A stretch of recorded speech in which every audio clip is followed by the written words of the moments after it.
All right, we are live. Jacob Berman in the house, History Valley. What's up, man? I'm doing great, Derek. How about you?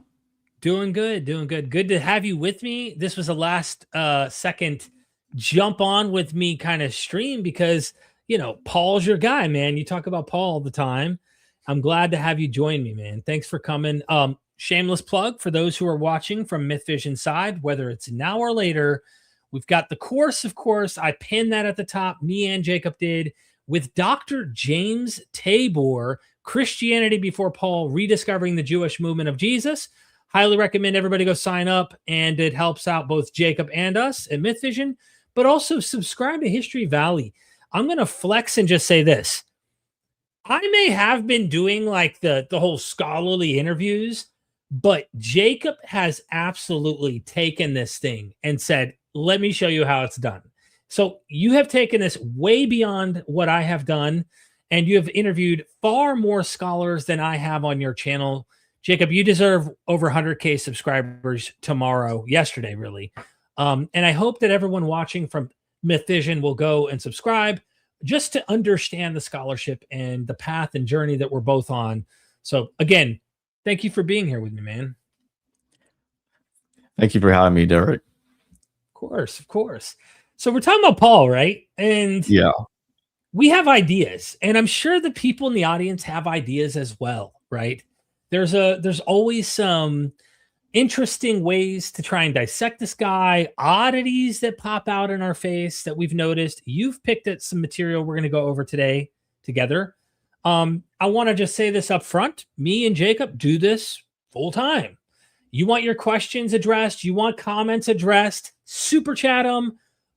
We could use the help, of course. We have goals that are set. If I hit 50, I'm going crazy berserk, and I'm speaking in tongues in front of everybody. I'm going to outdo the Corinthians, bro. Paul's going to have to write a letter condemning me, okay? Let's just keep it real. But oh yeah, that's what we do. It's what we do, right? I think where I'd like to start is I think what complicates any kind of research and into Paul's letters and trying to dissect what the historical Paul's agenda was, what he's doing, because there's a debate in scholarship, as you know, about how many of those letters are authentic, and Right. some, and we've interviewed some, that dismiss all of the epistles as being genuine, and they say that none of them are. I find myself pretty much in that camp, and the biggest problem is our best attestation. And we'll get to, of course, the hijacking part, but I just wanted to outline the big issue here that First Clement is our earliest evidence for a historical Paul, and he only knows one letter. Now, some try to claim that Clement knew more than one letter. While it's possible, he does not specifically say it. He uses the word epistolin, which is one letter or a letter. Whereas you can go to 2 Peter and it'll say epistoles, which is letters plural. So Clement does not use that word when he talks about knowing a Pauline text. He just mentions a text. He doesn't tell us the title of that letter either. Now, from what little that he does quote from it, he talks about divided parties, which is going to fit right into our topic today, in which Paul is in conflict with Apollos and with Cephas. Clement doesn't really get into detail about what the dispute is about. This is what's elaborated upon in the canonical letters, which I think were written not long after First Clement.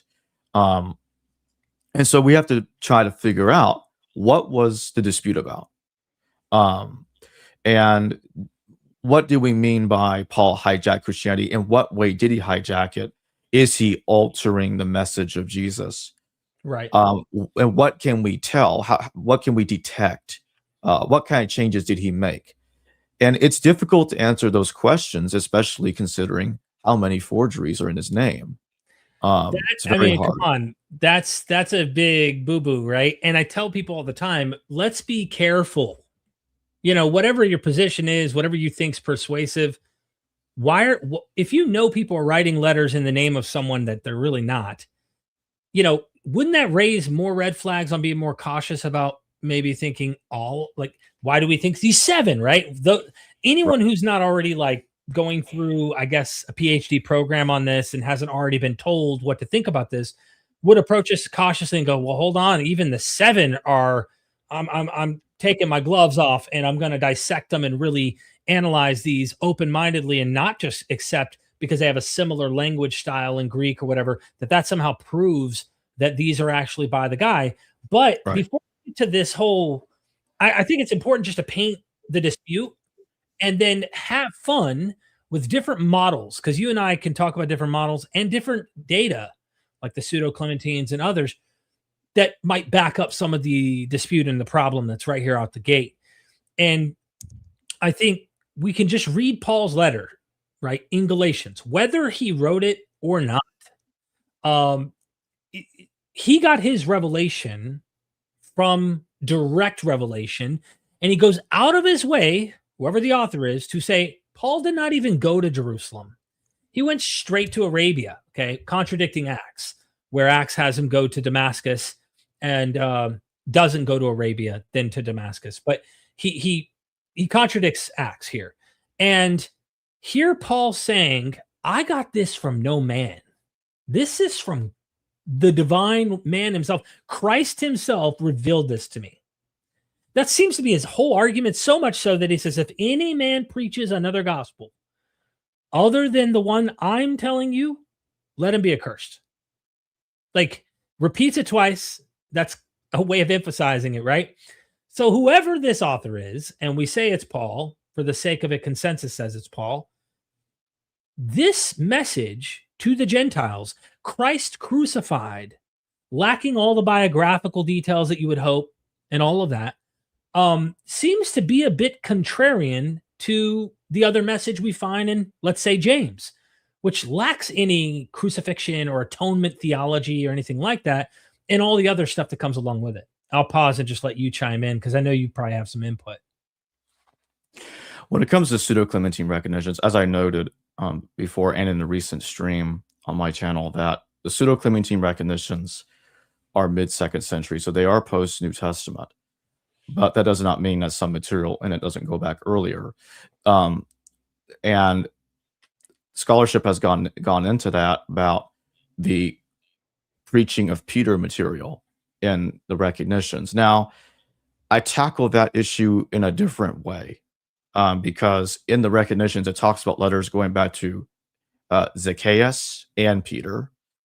In the portion that talks about the attack on James is going back to Zacchaeus, apparently.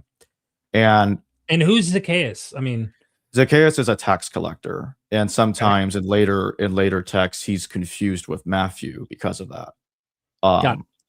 Or the same way that they confuse Matthew and Levi. Levi gets confused with Matthew, kind of thing.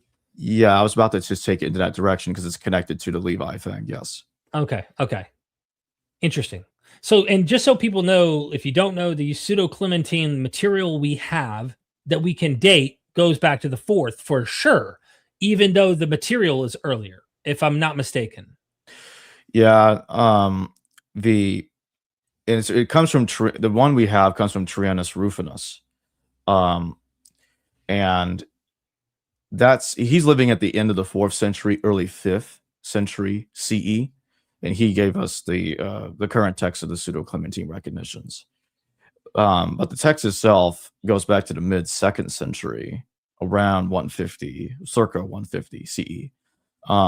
The Shepherd of Hermas talks about another Clement, and this one wasn't a bishop, but he is traveling to many places, just like the Clement in the recognitions does. And so I identify him as the original author of the recognitions. And he doesn't specifically, from what I can tell, he does not specifically start claiming to be a bishop until we get to, I think it's his letter to James, it's his so-called letter to James, where he starts talking about it. So it's something like that. It's one of these letters that he writes. I don't have it in front of me, but I do know I know in one of those letters he talks about this, and he starts claiming to be a bishop, whereas in the earlier text he's not claiming that. And so I think that's the reason why it becomes pseudo-Clementine, because Originally, he wasn't intending to claim to be the Bishop Clement that lived in 90s CE. But later on, as he continues to write, he shifts. And all of a sudden, he starts claiming that he was a bishop. And so that's the reason why it's taken a lot later to have been by Clement of Rome and been later identified as pseudo-epigraphical forgeries, in other words. So there's a kind of a development there is going on in Second Clement, if you want to call him that, Second Clement's thought process. And I do suspect he's the one that wrote Second Clement as well, a forgery in the earlier Clement's in the earlier Clement's name, even though they do ironically have the same name. And I think what's going on here is when you look at the Shepherd of Hermas, which confirms that, is he's taking advantage of the situation to backdate his text and say, no, it wasn't really me. It was the earlier guy that's more important than me. Now, what is all this, as far as this material goes, though, how is this related to Paul? Like, get into the details. That's exactly what I'm about to do. And this the material talks about Saul's attack on James. It's in book 1, chapter 70 of the Clementine Recognition. This is where it is. Here? Yeah, okay, that's it. So here's the deal. Saul's name was removed. We know that from a margin note in a manuscript. A later copyist, it looks like to me it was Tyrannus Rufinus himself, removed Saul's name from the text. But another copyist noted that an older material, an older version of the recognitions, it does name Saul as the attacker of James, the brother of Jesus. And so it's the reason why he's removed from the text is obvious. We don't want to make Paul look bad. So we want to get rid of the evidence that he attacked James, because that's not kosher. Whereas in Galatians, we get a different situation. Paul and James are just having an argument. There's no attempted murder, if you will, going on. Nothing like that. They're just having there's a heated argument going on between Paul and Cephas. Really, that's really what's going on. Not any kind of attack on James, but in the recognitions, he's trying to kill James and he leaves him for dead. Another individual, Dorotheus at Tyre, he's getting his information from a different text. That is Abdias of Babylon. Abdias says that Saul attacked James, left him for dead, and then another unnamed individual came in to finish the job with a fuller's club, and he brained James. This doesn't contradict the narrative we're being told here. If anything, it finishes it. And it shows that in the original scenario, Paul attacked James. There was no argument. He was going there. He wanted to kill him and be done with it. That's what was going on here. There was no argument. And I do think that's what historically happened. I think Galatians is, if anything, Galatians is sanitizing the situation. And so just to make it clear, I date the recognitions post New Testament, but I think Galatians knows Zacchaeus' material. So they're both pulling from the same source. And this is not hypothetical, because the recognitions tells us there were letters written by Zacchaeus. So this is not hypothetical. We're being told that there are texts composed by that man. I am not hypothesizing it. The text says so. In the same way, in Acts 15, you get a mention of the Epistle of James. And in our New Testament, there's an Epistle of James. So that's what I mean. Stuff like that. Although some will dispute if it's the same letter, but that's a discussion for another time. Anyway, in Acts, you have a story about Stephen. Some scholars like Robert Eisman get into this, and I believe Jeffrey Butts gets into this as well. And they point out, scholars like them point out, that in Acts, you have Paul attacking Stephen. Let me rephrase, approving of Stephen's death. Other people attacked him, and Paul says that he approved of it. So in Acts, we get the attack on Stephen instead of the attack on James. because Acts does not want to talk about Paul attacked James, whatever Jesus. We can't have that because Acts is all about promoting Paul, sanitizing Paul's character, making other people like Peter get along with Paul, which is one of the reasons why I think Acts knows Paul's letters. I think Acts is further sanitizing Paul than the letters already are. It's another level, and that's why I don't agree with the idea of reversing dependence, as some argue, although very few argue this, that Acts predates the letters. I think it's the other way around. Yeah. So I get that. Like, and I wanted to actually lay that one out as a possible hypothesis for this show too. I was hoping that we would get into the consensus first. Let's start with what everyone typically agrees with as a model. That's what I was hoping to do, and then work out from there. And we could get into some of the more, like Paul's letters you think might be later, all of that kind of stuff. Because really, someone watching this goes, "Well, you said Paul hijacked Jesus," and we're getting into the weeds about like a text that may be quoted by a thing that's going on in Pseudo-Clementine. Most people don't even know what the Pseudo-Clementines say about this dispute. And they might say, well, that's later. And I think if you just read Galatians by itself, just read Paul's own letter, whoever wrote this, you can't walk away and not realize the tensions there. I mean, it's so tense there at the very beginning. He's defending himself. He's saying, I got this message from no one. I did not go to any of the Jerusalem 12. I went to Arabia, went to the desert. And he explicitly wants to make it clear he did not confer with any man to get this message, which is why when a commenter in the chat said just earlier, Paul didn't invent Christianity, Jesus did, you can easily see why that conflation would happen, especially when you're already a believer, because you're told, hey, 27 books, these are our books, right? And you're reading it as an aftermath, looking back on the material as if it's all telling you one story. But what critical scholars tend to think, consensus-wise, is that you get these gospels that come after some, if not all 7. Typically, they go with all 7. Letters of Paul are authentic, and then the others that are clearly forged, or most likely forged. And in the gospels, you get a reflection, especially Mark, of Paul's theology in the mouth of Jesus, in the story of Jesus. So the question then becomes a very difficult one to cipher, because then you got to ask yourself, hold on, is this Jesus in Mark Jesus? What Jesus really taught? What he really believed? What the story of atonement that we're seeing? Or is this a Pauline vision of Jesus as a gospel? And so it already becomes problematic. Is this Paul or is this Jesus?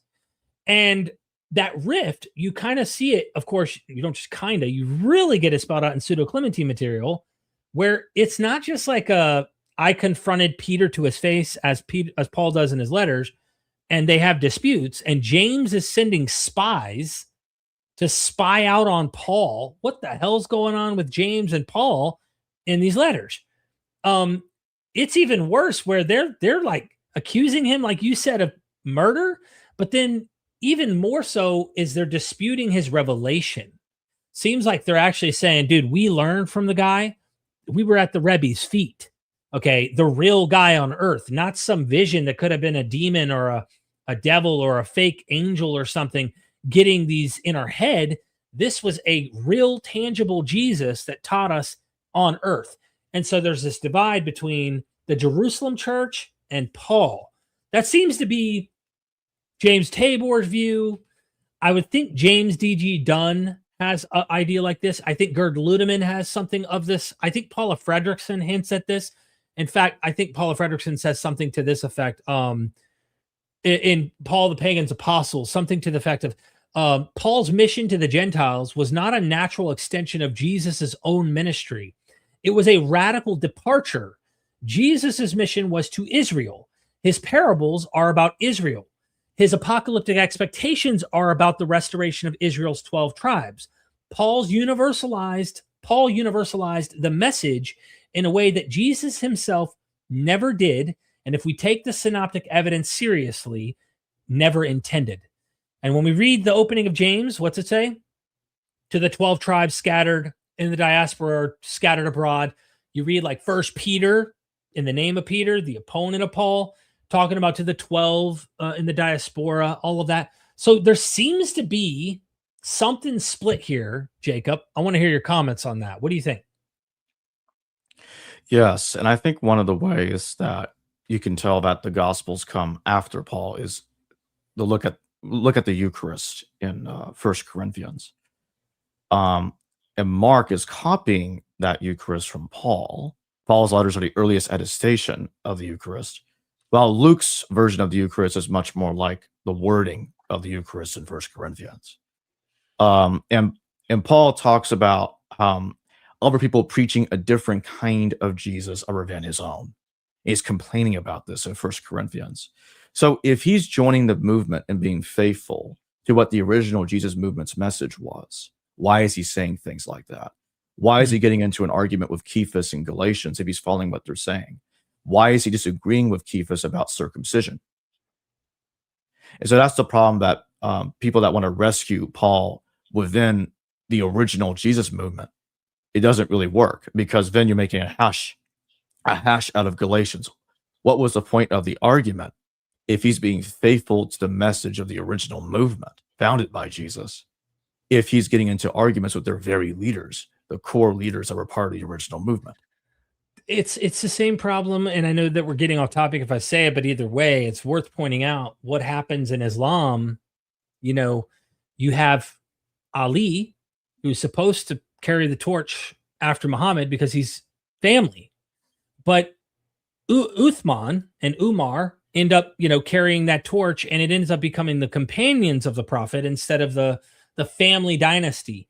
And I think James Tabor's on the money here with this. I think there's a rift, and there's an outsider who comes in with a very popular message that at least works among a much broader audience. The 12's Jerusalem's message wasn't going to work for the broader Greco-Roman world. And there's so many reasons to point that out, but their mission seems to be not for the Gentile world. It just doesn't seem like that's their target. You know what I mean? Right. Whereas Paul is trying to expand. Exactly. Well, and really what I want to do is I should refer to as canonical Paul to distinguish it from what I think the historical Paul was really doing. But canonical Paul's text is putting it this way. That's how it's framing it. And the Gospels are remaking Jesus in Paul's image, so to speak, integrating Pauline ideas into the mouth of Jesus, including Torah criticism, anti-circumcision, all that stuff. Right. So you're hitting something that could there have been a historical Jesus who's pushing back against some of the teachings of the rabbis? Sure. And that's what rabbis do, right? They debate. But it's oddly in cahoots with Paul. And I've got a script coming out soon where we're going to discuss some of the elements of how Mark seems to be using Paul. I got a wild hypothesis. You care if I throw it at you just to get your thoughts? Do it. Okay. We might get a little off the trail, but it's relevant to the overall issue. I think Mark's gospel is a Pauline gospel. And that doesn't mean that any author needs to agree with everything someone else says, but I think he is Pauline. One of the clues is when Jesus is praying in the garden and he says, Abba, Father. We read that in English and we're like, oh, Abba, Father. Yeah, we know. He says Abba, Father. And it's like, we don't realize he's saying Father twice, but in two different languages, one in Greek, one in Aramaic. And that only shows up one other place in all of the New Testament, in Paul. Paul literally uses Abba, Father. Same thing. So you have this linguistic connection between Mark and Paul, but then even further, I thought, let me carry this a little further. William Raday had the whole messianic secret we all have heard about. And then you have Dennis MacDonald, who shows there's this idea of delayed recognition in ancient Homeric hymn, all that kind of stuff you see, where the gods hide their identity or they don't want the people to know. So you could take different paths on explaining Mark. But if you look at it as propaganda that is pro-Pauline and anti-12, anti-Jerusalem, it makes a lot of sense because the 12 are dimwits. They're knuckleheads. They never get it.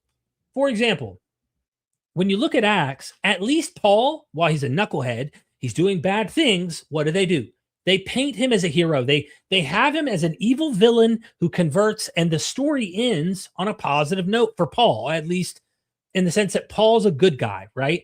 The 12 in Mark, though they're there and you can't erase them from the early traditions, obviously, they're there, but they never get it. They never get it, so much so that at the end, the angel tells the women, go and tell the 12, right, that he'll meet them in Galilee as he told them before. But the women went and told no one, for they were afraid.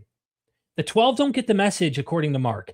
That's why I think someone added an extended ending, of course, problematic, but it sounds like a pro-Paul gospel that says, you know what? And I'm hypothesizing here, but you know what? The 12 don't get it, but there is one who does get the revelation. He understands, and his name's Paul. So what if Mark is anti-Paul and Matthew hates that?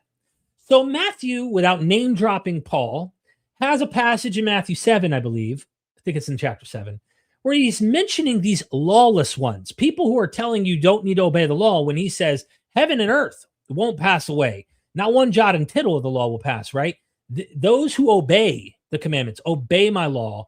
And he says, you workers of iniquity, you'll say, I did this in your name, I did that in your name. I will tell you, depart from me. Is that Paul? Is this Matthew guy saying, I'm fighting back against the anti-Torah, anti-law message of Paul, and we're going to clap back? What do you think, Jacob? Sorry for throwing all that out there, but I think it's worth noting, you know? Oh, no, I think that makes sense, because what's happening is that there's internal contradictions in the Gospels, where Jesus is saying that he has not come here to abolish the law.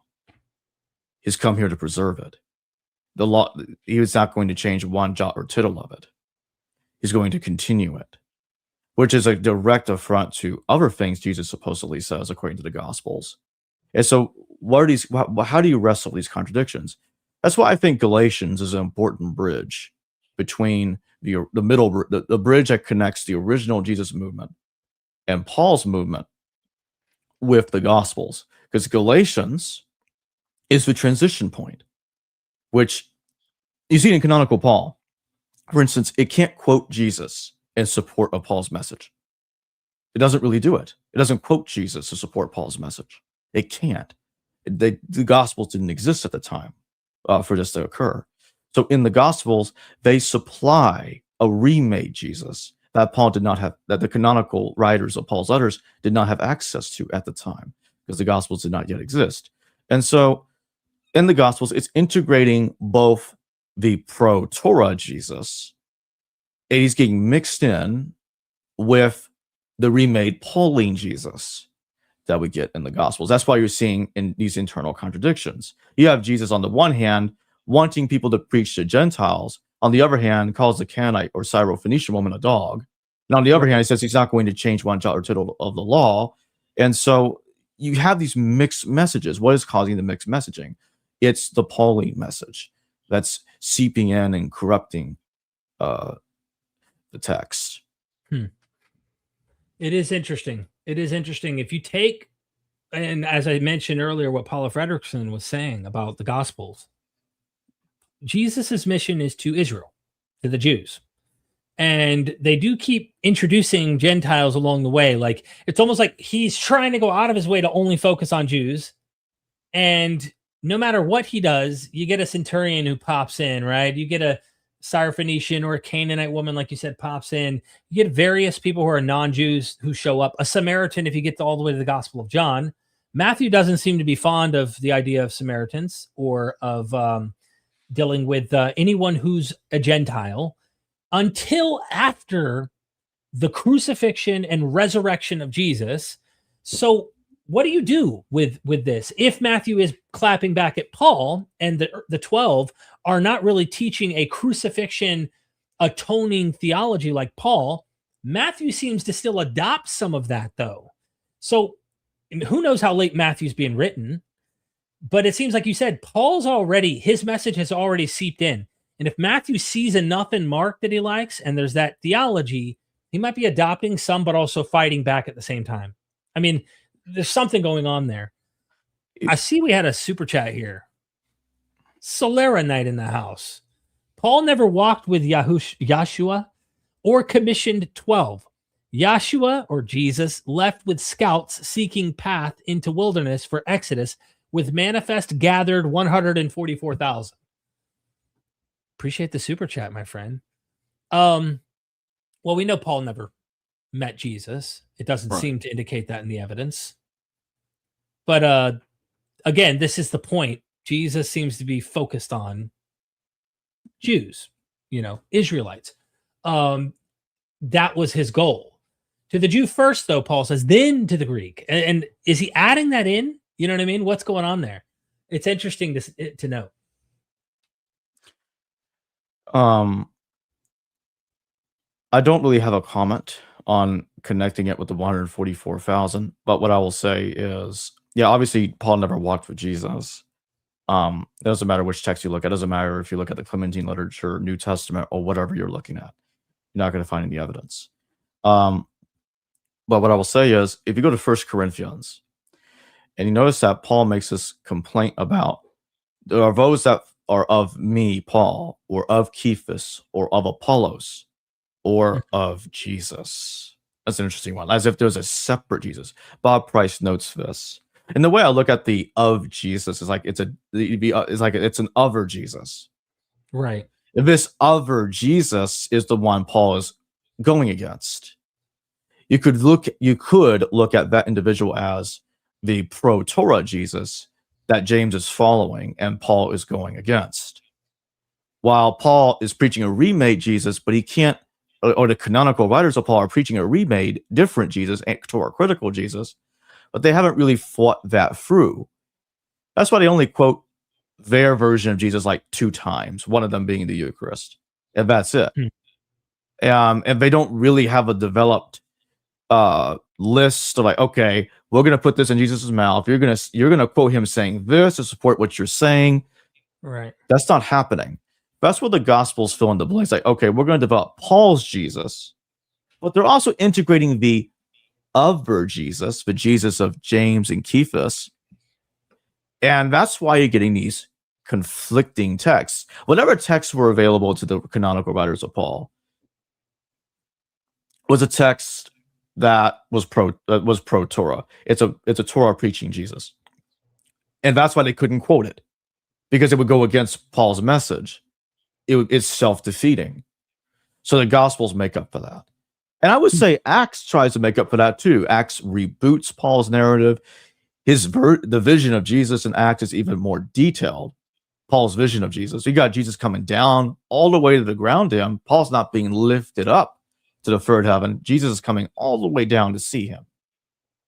It's also, the chronology seems to contradict 2 Corinthians. It's happening 30 years later, 20, 30 years later, rather than happening in the 30 CE.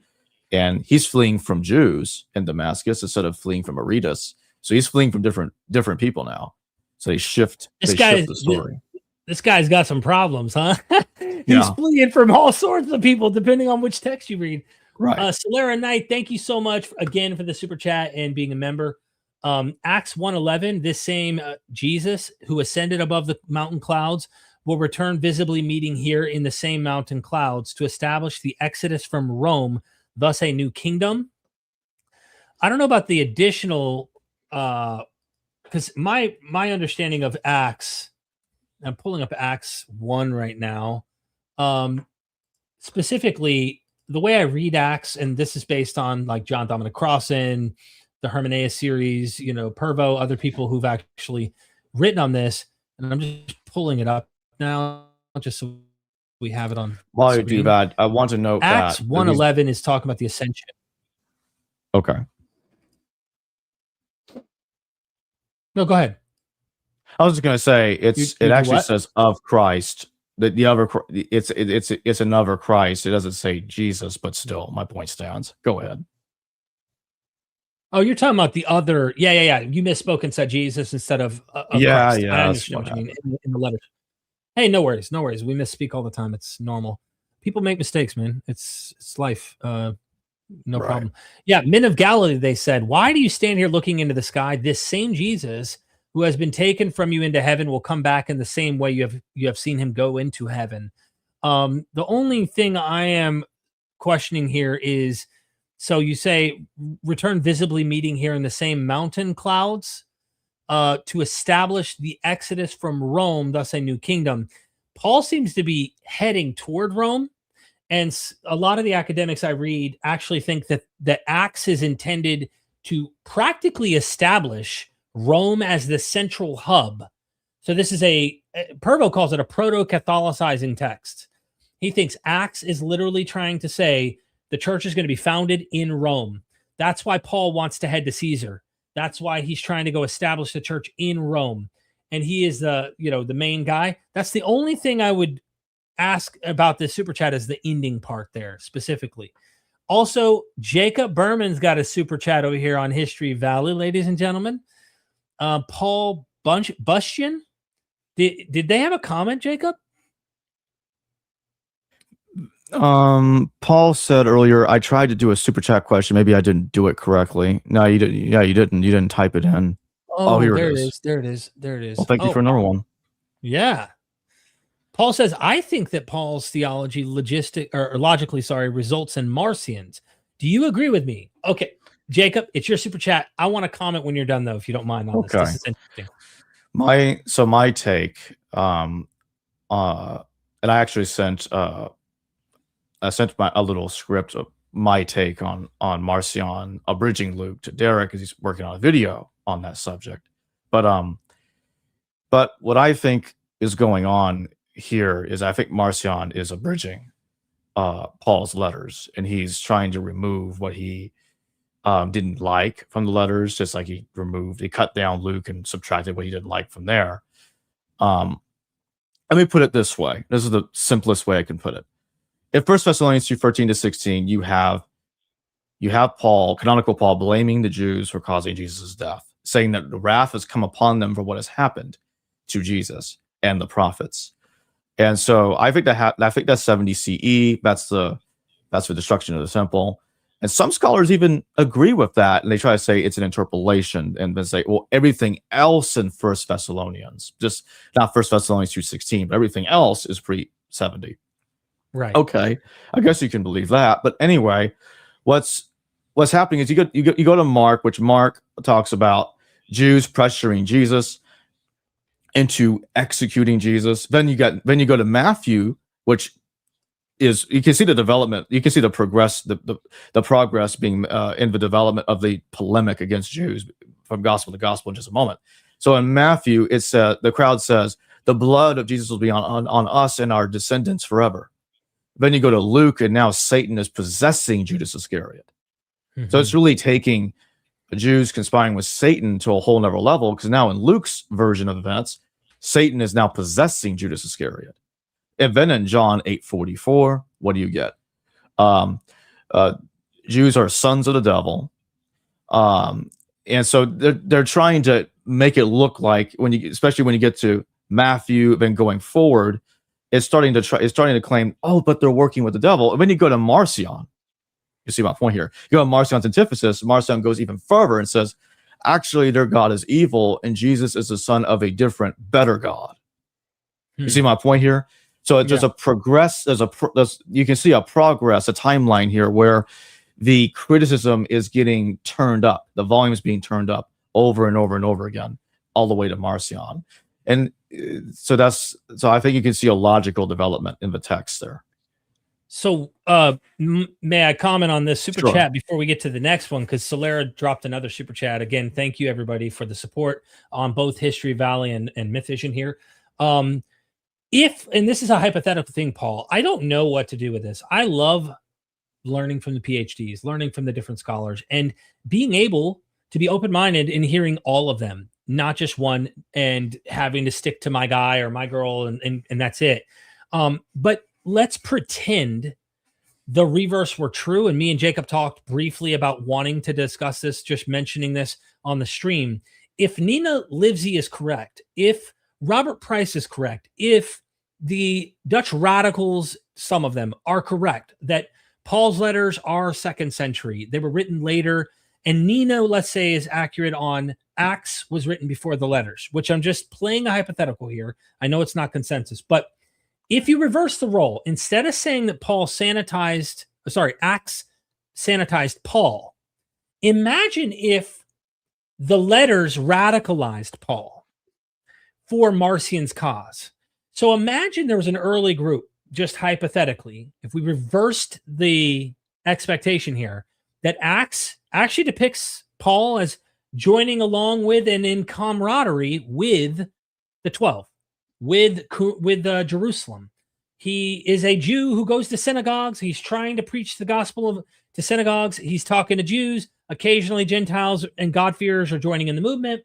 And then someone later writing in the name of Paul in the school of Marcion, let's say, radicalizes and creates a friction. And to justify it, they say, well, he did not receive anything from the 12, so he breaks them away from the 12. He says, they didn't go to Jerusalem. No. I got this directly from Jesus or from the Christ. So now you can have a Paul that has become radicalized or broken off from the earlier movement, and that could be Marcion's cause. I don't put any weight on this, okay? I'm simply saying, what if? And if that is the case, then you can maybe try to see, why does Paul's theology work well within maybe Marcion's theology in some ways? Even then, though, Marcion scholars notice that Paul's theology does not oftentimes one-for-one fit Paul's theology. Does that make sense? What I'm saying, Jake? I get what you're saying. And one of the things that Marcion does is he gets rid of the co-authors. Not to say that some of them don't show up. They just don't show up as co-authors, like Timothy, for instance. He also gets rid of Silas, Sophanes, and Tertius. Now, what happens when you get rid of those names? Because if you study Marcion's doctrine, Marcion believes that Paul is the only true apostle. So it's not a coincidence he ditches the other authors that are working with him. So once you ditch why them, he potentially would ditch the 12 even too in that case. Yes. And not saying he did, but you could see why, if you take my model, it could work. Sorry to interrupt. I just think it's important. Oh, okay. So what I'm trying to say is, when you get rid of the others, what do you do? And by the way, in my view, this is a very strong indicator that the pastoral still existed before Marcion. Because Marcion would not want the pastorals. Why? Because Timothy and Titus would be getting authority. Paul is writing letters to them. That right there is a big reason he would cut them entirely. That he wouldn't even bother bridging them. And he does omit them in their entirety. The pastorals are not part of Marcion's canon. Marcion's collection, I meant to say. So what's happening is Marcion, by getting rid of the co-authors, he can then remove any other portion of the text he doesn't like and rearrange it, because you'd have to try to guess, which is what I try to do. You have to try to guess whose view is whose, right? Based on the contradictions in the letters. Like, for instance, I'll give you one brief example because it'll get complicated very quickly. But one easy example for everybody to digest is 1 Corinthians versus Galatians. In 1 Corinthians, and Bob points out this contradiction, but for different reasons. In 1 Corinthians, did Paul receive the message from text? Did canonical Paul receive Jesus from text, or did he receive it from no man in Galatians? Right. Depends on which letter you read. Or it's because 1 Corinthians is co-authored by Sophanes. So once you get Sophanes out of there and you get rid of the contradictory material, because in Marcion's Paul doesn't really contradict himself, admittedly, but at the same time the co-authors are gone. And when you get rid of the co-authors, the other thing that Marcion does is he cuts out the wrath upon the Jews in 1 Thessalonians 2:16. But he kept some of the rest, including the element in which the Jews are still blamed for causing Jesus' death. He keeps that in his version of 1 Thessalonians. Interesting. Yeah. I just wanted to point that out. Yeah, this gets into all sorts of more like technical, what's missing in the reconstructions and stuff of the material. And I think a lot of people are interested in all of that. Let me hit the super chat real quick here. I don't want to leave anybody hanging. Stelera had an interesting one I was reading before we finished up with Paul here. Truly, I tell you, you will not finish going through the towns of Israel before the Son of Man comes with path away from Rome with gathered. ? Right? And I think what he's implying here, and I'm getting where Stelera is coming from, is this idea that there seems to be two ideas, which is why you could kind of paint Paul might be going toward Rome, right? And the other group, the 12, are trying to get away from it. Jesus's message would have been like, nah, let's get out of here. Get the Jews, focus on Israel, regathering Israel. Do not worry about going toward Rome. And he quoted in the earlier super chat, just so we're on the same page, the 144,000, right? Well, anyone who reads, I think anyone who's not already indoctrinated in some form of preterism or something is going to realize quickly, not only is the beast likely Nero, and we're dealing with, if it isn't him, it's imperial. Okay, it's a person who claims to be God, right? No Jew is claiming to be God, and I just say that because a lot of preterists have done that in the past. But even more so, that Mystery Babylon is Rome. So here you have this prostitute who's guilty of all the blood of the saints and whatnot. It's Rome. Rome is the whore of Babylon. That is a huge deal if it's condemning Rome. Yet Acts wants to paint a story toward Rome. So for me, you could see the friction going away from Rome and toward Rome, depending on the message, it seems. What are your thoughts? Do you think that makes sense? Yes, I do. And you see this happening in the letters, because like Romans 13, and you can interpret it in different ways. So Romans 13, you have this thing about all governments are appointed by God. This is, as I pointed out before, I'll point out again. This is because of Deuteronomy chapter 32. When the Most High God, Ha-El Elyon, divided the nations according to the number of the gods, according to the DSS Qumran reading, which is the original reading. In this situation, you have God, you have El giving each god, assigning each nation a god. Yahweh was given, or Yahweh was given Israel as his domain. And that's why you have passages like Naaman literally doing a little mobile Israel thing, digging up Israeli earth and putting it in carts, so that way he can walk on Israeli earth in other people's countries, forcing God to protect him wherever he goes. Or David talking about how, hold on, Saul, don't push me out of here, man. I have to start worshiping foreign gods. So you have passages like that. And then in Romans 13, Paul takes that situation, canonical Paul takes that situation and puts this particular spin. It says, because God appointed all the nations, all governments are working for God, basically. Rebellion against the government is insurrection against God. That's the way Romans 13 is putting it. So you can't rebel against any government that happens to be in control of your territory, which would include Rome or anyone else in the future who does control your territory. And so stuff like that would cause conflict in the Gospels. Again, you see passages like Jesus saying, I came here with a sword. Sell your clothes and buy swords. But in other instances, he's like, no, turn the other cheek. Don't resist. I'm like, well, which is it, Jesus? Shall we turn the other cheek, or do we sell our clothes and buy swords? Right. No, you're right. Yeah, there's so much. It's like you can try to harmonize some of this stuff. I could see it happening. But again, there's some stuff that just seems difficult. That's going to be difficult. Yeah. Yas Calibri, thank you so much for the super chat. Who else did Jesus blind or give thorns to make them remember from where they came? None but Saul of Tarsus, that Herodian cousin of Herod of Antipas. I'll tackle this.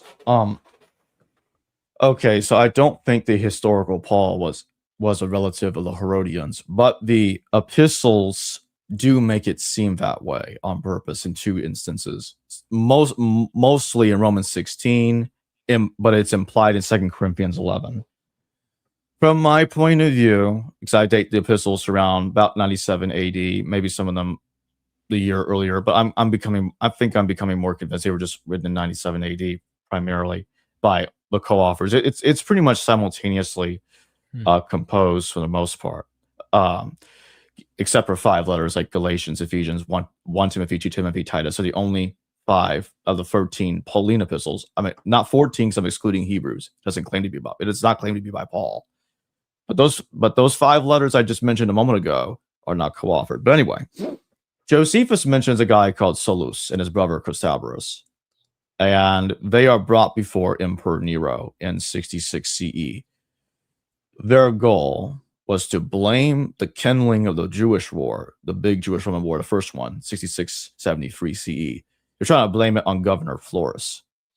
And Nero's like, I can tell that Nero is not getting, he doesn't seem to be becoming convinced at that point, because we never see those two ever again. And the way that Josephus writes about that incident, that situation, is as if their lives were in danger even trying to make that argument.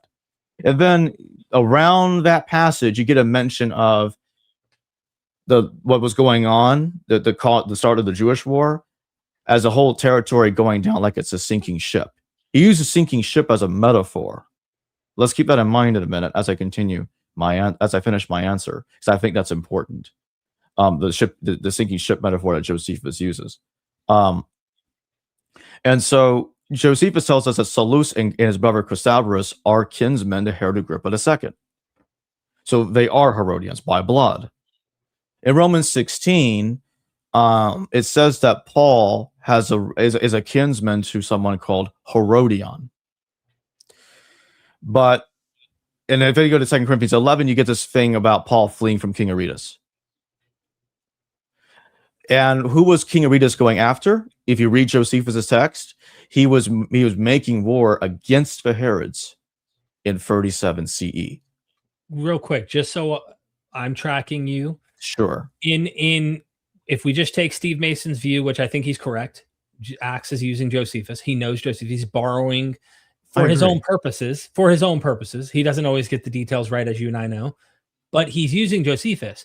You're saying if we triangulate Acts and we look at Josephus and we know that Acts is using Josephus, you can internally, by Josephus standards, realize who King Aretas is going after and say they're Herodians, and therefore the logical conclusion in your mind is that Paul is part of or in cahoots somehow, whether he's family or something, with the Herodians. Yeah, well, what I'm saying is canonical Paul is reimagining the historical Paul in that scenario. Clement, okay. I want to make the point that Clement, both the genuine Clement, First Clement, and the pseudo-Clementine literature, they don't know anything about this. Paul's not a Herodian at all in the Clementine text. Right. This is a remake of Paul that we're seeing in the letters. They are reimagining Paul as a Herodian, but Paul's letters, just like Acts, gets things wrong too. And scholars debate about this all the time because they don't know how to wrestle with it. 2 Corinthians 11, King Aretas controlled Nabatea. Josephus never says this. He's talking about King Aretas IV. He never, I'm sorry, not Nabatea. He did control Nabatea. I misspoke. He never controlled Damascus. That's what I meant to say. Mm-hmm. That's the problem. King Aretas III controlled Damascus in the 70s BCE, a century earlier in time. So now, how do you resolve that? Authentic letters? You're saying this is in the actual. That's a mistake in 2 Corinthians, and several scholars have tried to explain that away. They try to say, well, maybe he tried to, maybe he controlled the territory briefly. They have to speculate, but they admit they don't have any evidence. There's no archaeological evidence confirming it. Josephus never says so. So 2 Corinthians makes a mistake. Acts, which makes other mistakes, actually corrects 2 Corinthians, ironically, using Josephus because of the Saulus character in 66 CE, fleeing from Jews. So it's actually getting it more right than 2 Corinthians does. But in order to do this, you have to move the flight 30 years forward in time. Interesting. I didn't, I never saw that particular issue. That's interesting. The Acts would be paying attention. I think it knows some form of Pauline letters. But it's fixing this issue. That's an interesting one. I need to check that out. When we're off the stream, if you could send me some of that information, I'd really like to get that myself. That's gonna be part of my Paul paper for Bob's journal. I'm that's a big point in my paper. Big one. You know, this is an interesting thing. You keep using canonical Paul, right? And I think to myself, what's Jacob mean by this here? And maybe viewers who watch your channel all the time understand. When I hear canonical Paul, in my mind, based on the consensus, what we've been dealing with for so long, is that you have, Acts, you have the canonical Paul is these letters in the name of Paul that are forged, but you've got like the authentic early Paul and the 7, but you're saying what we're reading in any Pauline text is canonical Paul, that they've Yes. already done redactions and tweaked this material we have. So getting behind Indeed. that is a whole nother job, you're saying. Okay, with that in mind, I want to make one comment. Then if you want to elaborate on the canonical Paul thing, feel free to super chat your questions. We will interrupt whatever we're talking about, keeping the lights on for the programs here, comments, questions, whatever. But I actually went in, I don't know if you saw it. You've been writing on the Journal of Higher Criticism. I went in and wrote an article with Bob, and we kind of hypothesized, like a speculative article. There seems to be indicators in the letters that this author, we call Paul, knows or hints at the readers knowing about the Gospels already. And there's no way to prove this, but I played a hypothetical and I said, imagine we read the letters of Paul and Paul drops a one-liner, just a one-liner. And I go through several examples, of course, in the article with him, but there seems to be hints at in those one-liners about a whole backstory that you can find a story in the Gospels about.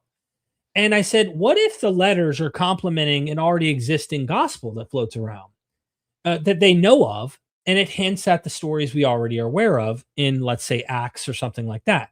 So again, it was using Nina Livesey's view that we were just speculating to see.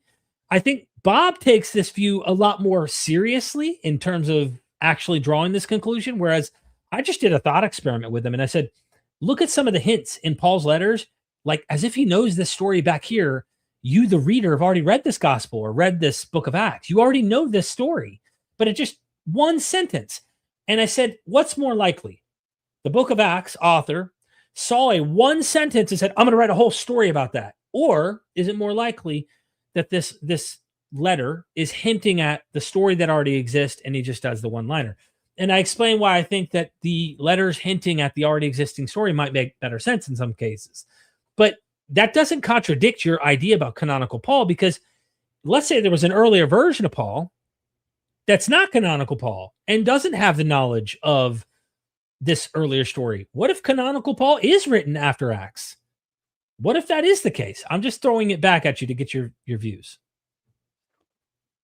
The reason why I don't think that works is because if it is after Acts, it wouldn't have made that mistake about Aretas in 2 Corinthians. And you know that Aretas part is canonical Paul and not earlier? It's 2 Corinthians 11:32-33. I've been talking about it for years. Yeah, so how do we know that's canonical Paul and not an earlier, Paul of something behind that? I know that because Clement has no knowledge of it. Clement doesn't even talk about Paul's vision in First Clement. See, that material about the vision in Damascus is where that Aretas story is centered around. And you get the mention of the 14 years in 2 Corinthians. And the 14 years shows up again in Galatians. Clement doesn't talk about this. So how much, I guess I need to go back and read Clement and see how much he even covers of what Paul says. You know what I mean? Because it's very if limited. we're just using, that's what I was going to say. If we use him as the ruler of like what is before the text we're reading, how much of Paul at all is really talked about in there? And if it's not much, I don't know why we would gauge it that way. You know what I mean? Well, I'll give you an example of what my problem is. There's two major contradictions between First Clement and the epistles that can't really be worked around. There's a mention of Fortunatus in 1 Corinthians. Fortunatus is mentioned in the second to last verse in 1 Clement. And 1 Clement has no idea that Fortunatus was even a contemporary of Paul or even knew Paul personally, which contradicts 1 Corinthians. Clement says that Paul died a long time ago. He never says he met Paul. And yet in Philippians, which even the early church fathers say, it's supposed to be the same Clement. Philippians portrays Clement's name as being in the book of life, and that Paul already knew about that. Well, that doesn't make sense because Paul never met Clement. Clement himself contradicts this clearly. He lived long after Paul's death. So that's a problem. It may not be much information, but even with what we're told, it's seriously contradictory to the letters.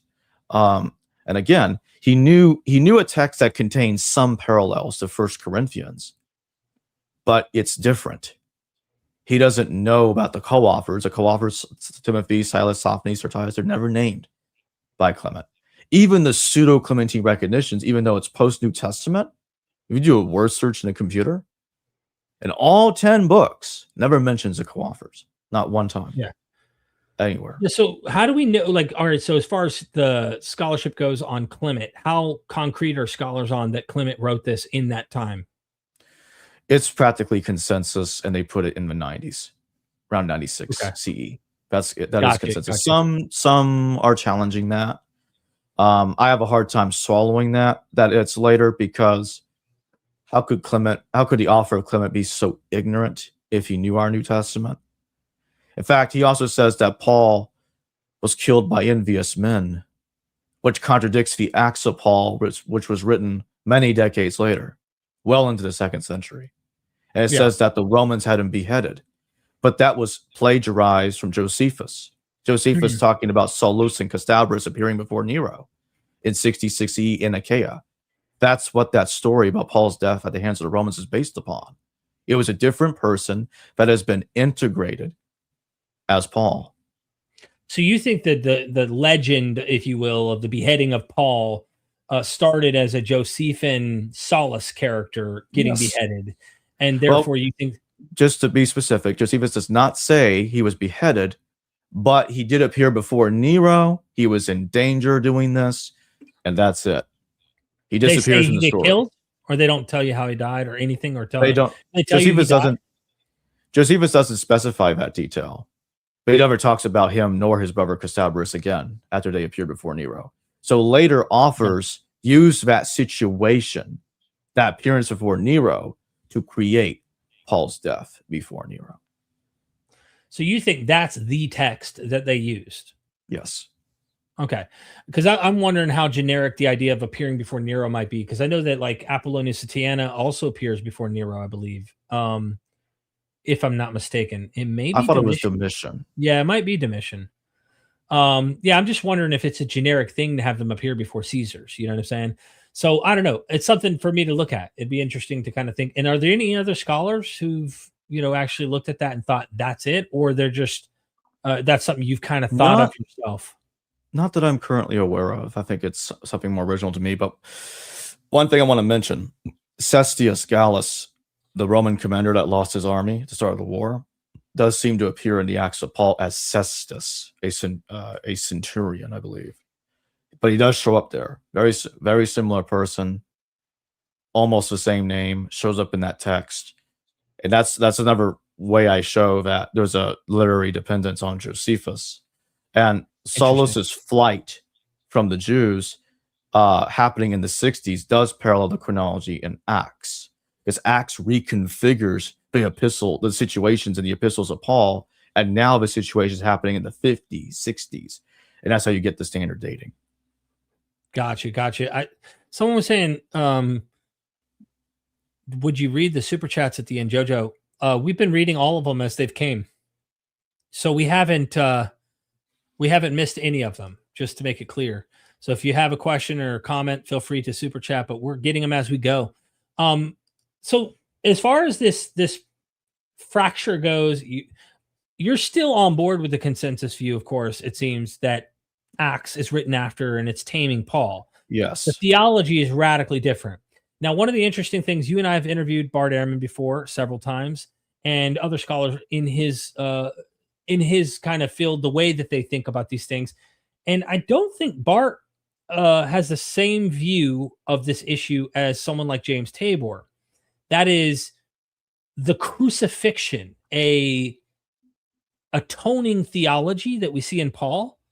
Someone like James doesn't think that actually goes back to the Jerusalem church, that they did not have an atonement sacrificial belief in Jesus, that is a Pauline innovation. What do you think about that?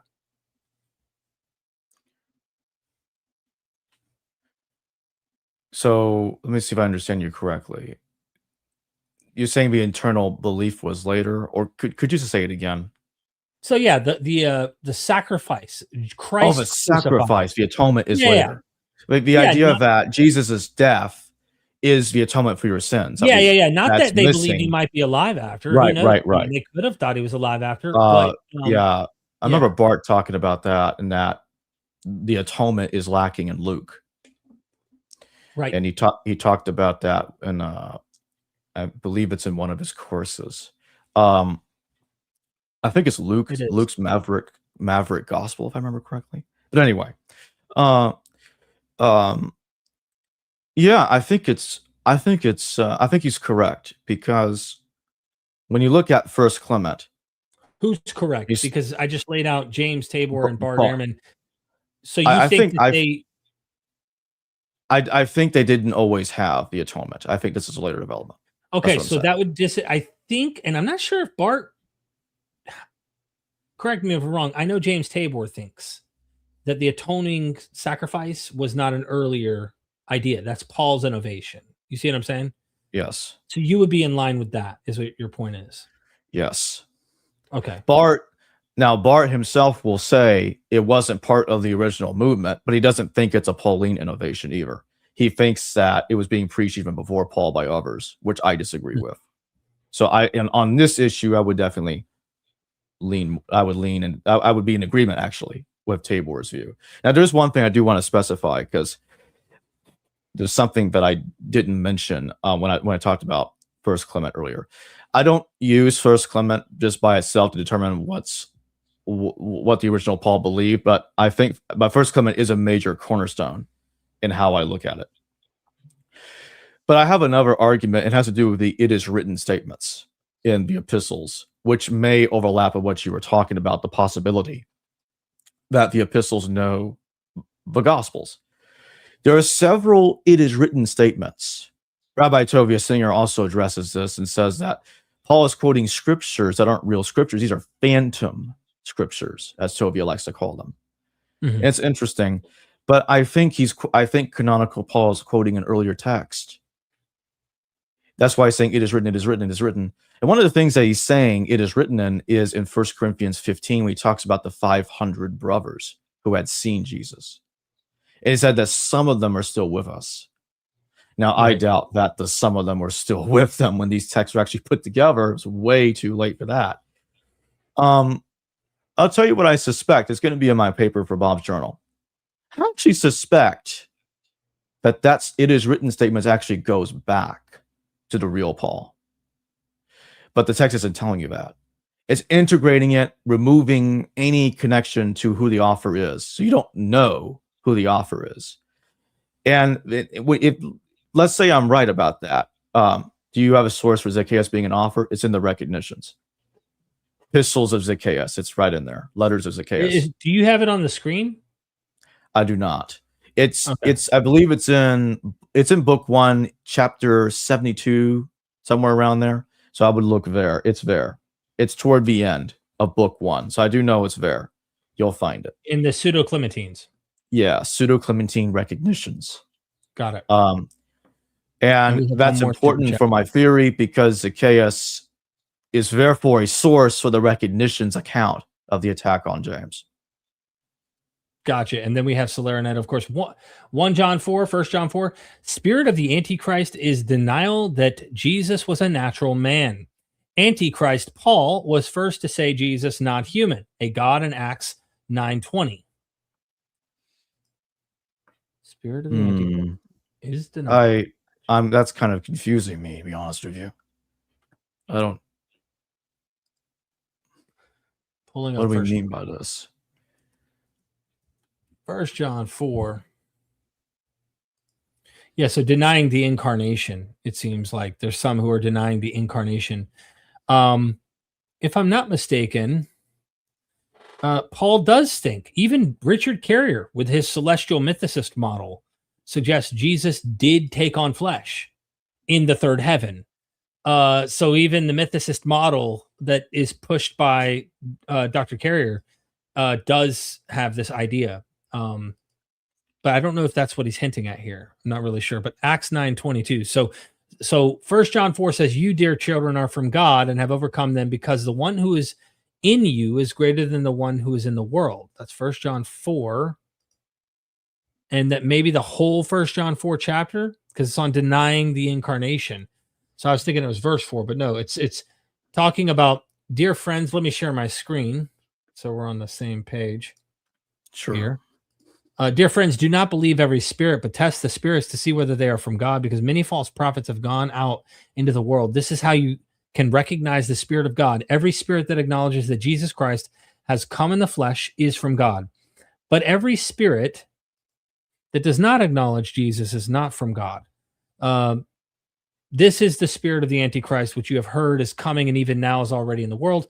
From my understanding of this is probably dealing with docetism, and that's usually academics like Hugo Mendez. And I think I just got his book, by the way. Did you get his book yet? The new one? Yeah, I have his book. Yeah, that one, he gets into this. But yeah, I think this is dealing with docetism. But I wonder how he's relating this to Acts 9:20. Antichrist Paul was first to say Jesus, not human, a God in Acts 9:20. So let me look at Acts 9:20 and just see what's being said here. Acts 9. Oh, there we go. 20. And it says, at once he began to preach in the synagogues that Jesus is the Son of God. So he's the Son of God, but there's all sorts of Son of God passages. Maybe in Acts, this is the first mention of him being the Son of God. But the idea that he is a God, not a human. I'm having a hard time tracking what Solera's argument is here. Yeah, I don't understand. I think we should move to the next super chat. Yeah. Sorry, Solera. Sorry. I'm having a hard time. Paul Bustian, but I hope I'm not butchering this. I probably am. I think it's Paul Bustian. Do you think Paul was lying about his vision on the road to Damascus, or hallucinating, or could he have seen a spirit, perhaps a deceitful one? I'll give you my answer. I think canonical Paul created the vision. I don't think it ever happened in any capacity. My opinion is, I think the Damascus Road experience is a fiction. Again, I mean, this is the road experience is described in Acts. Maybe there's some earlier tradition here. It does try to make it into visionary experiences to some degree, but even the visionary experiences, it's hard for me to not see a literary creation there, because of the examples I've seen other scholars point out about mimesis. That would be both not only Dennis MacDonald's hypothesis about this, but also Michael Koshinosh's view, and you and I have talked about this as well, Jacob. I'm pretty convinced that the Saul-Paul change that happens after this conversion is a literary thing for me. I don't think that he had two names. I take the view that this is a creation by the author to portray Saul going after the seed of David like King Saul was going after David in the Old Testament. And here he is, the very phrase in the Greek from the Old Testament when David cries out and King Saul's asleep in the cave, Saul, Saul, why do you pursue me? Is the same thing Jesus says, the son of David says to Saul here in the Acts narrative. I think it's a fiction. And I think the blinding light may be a mimesis. Hypothetically, if you take Dennis MacDonald's view, maybe a mimesis of Pentheus in the tree spying out the Maenads when he's blinded by a bright light by Dionysus. And of course, in this case, he's not shown mercy. He's torn apart and destroyed and killed. But Jesus shows mercy where Dionysus doesn't. I'm not certain of this. I just think that this is an interesting potential mimesis connection, because when you go throughout Acts, you find all of the prison break themes that you find in Euripides' Bacchae for Dionysus. You find all of these same tropes throughout the story. So I think this is more of a literary invention. That is not to say maybe Paul was some mystic, but I like the literary approach. Like Richard C. Miller, when he brings in his approach, he always, he explains to me, he's like, dude, why do we always fall back on hallucination models? Why do we always fall back on these explanations and not grant, or at least bring to the table, the cult invented narrative? They're inventing stories about these things. They don't need to necessarily have actually happened. And I just think that there's so much legend making, mythic borrowing. I don't know why that's not on the table. You want to bring hypothesis like hallucination models You want to bring all that, cool, do it. No one has a problem with it. I just think it's sad that we have examples of people like Joseph Smith that are somewhat contemporaneous in comparison to Christianity, and we know they're making up stuff, and we don't play the games of like, did he really have a hallucination of the golden plates? Did he really have a hallucination of the two deities in the woods that appeared to him, the Father and the Son, the angel Moroni, all of this? Or is he just kind of making things up as he goes and crafting up a good legend, or if you will, or inventing this stuff? Why is that not on the table? Yeah, I agree. Why is it? You know what I mean? I want to state that, just to be clear, I actually agree with Michael Kokonosh. Oh, do you? But when it comes to Zacchaeus, I treat Zacchaeus talking about Saul again. What the pseudo-Clementine recognitions is quoting from him. The reason why he calling Paul Saul is for a different reason, because he's calling Paul Saul as polemic, saying you're like Saul who persecuted David. Whereas, so it's not entirely the same thing what's going on in Mike Kokonosh's case in Acts. Acts takes it the next level and says that Saul became Paul, which is different from what the Recognitions is saying. The Recognitions is integrating material from Zacchaeus' account of the attack on James, which I put in the first century. The Zacchaeus attacking James part, not the pseudo-Clementine Recognitions, just to be extra clear. The pseudo-Clementine Recognitions is circa 150 CE. So anyway, he's just calling Paul Saul as polemic. While as Clement, who writes Paul more positively, the original Clement of Rome, the bishop in the 90 CE, he just calls him plain old Paul. Doesn't call him Saul. Right. So there's no name change. He's not like, I've become this. In Acts, it reconfigures the situation. It says Saul became Paul, purifying his past, and now he's righteous as Paul, no longer persecuting the church. It's like, Saul, why do you persecute me? So that's a very different framing of how he shifts from Saul to Paul, because we don't get that at all from the Clementine writings. Got it.